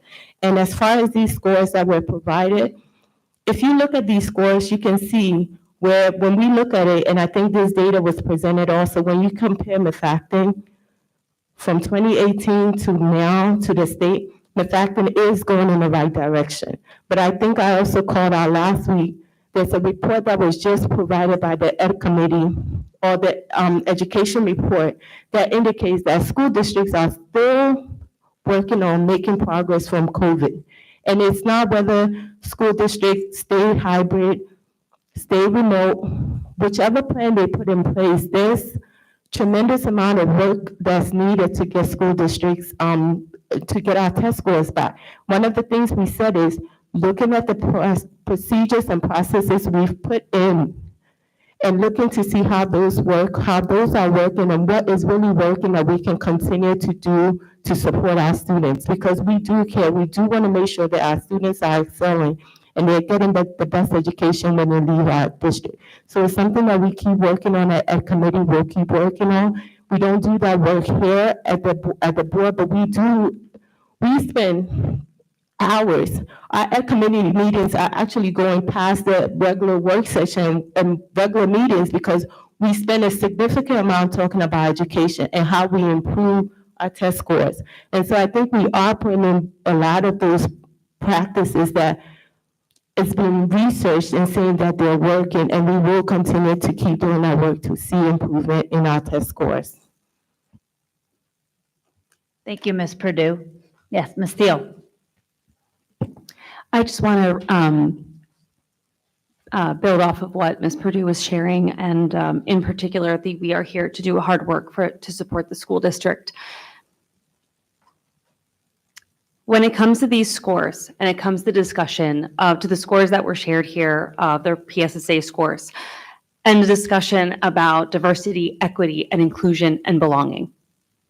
The most equitable thing a school district can do is to provide great literacy instruction for all. And our district in the comprehensive plan has a goal for 95% proficiency on these exams by 2028. And we have been spending hours discussing this at Ed Committee, and I am looking really forward to the presentations that will be coming in the years forward. I have spent decades of my life focused on literacy research and supporting students to grow in their reading and writing skills. And that's why I ran for the school board, and that's why I have the honor of serving here and supporting our district. It is the most equitable thing that you can do for all. Thank you. Thank you. Any other comments? Ms. Alston? Yeah, just related to some of the comments on DEI. When I think of that, I think of the words. I think of the word diversity. So eliminating DEI, what aspect of diversity are we trying to eliminate? Are we trying to make it so our school environment only caters to some? In terms of equity, are we trying to not give all students the support that they need for them to succeed? And inclusion, are we trying to keep some students marginalized or excluded from certain classes or activities? Which one of these examples are we trying to eliminate from our school and our school community? And to me, the answer is none of these. We need to be here for all of the students where they are and meet them where they are and educate them all and give them all that sense of belonging. And to me, that's what it means, and I'm here for it. Thank you. Anyone else for comments? Seeing none, may I have a motion to adjourn the meeting? Ms. Graff, may I have a second? Ms. Cleary, meeting is adjourned. Have a good night. Do you like that?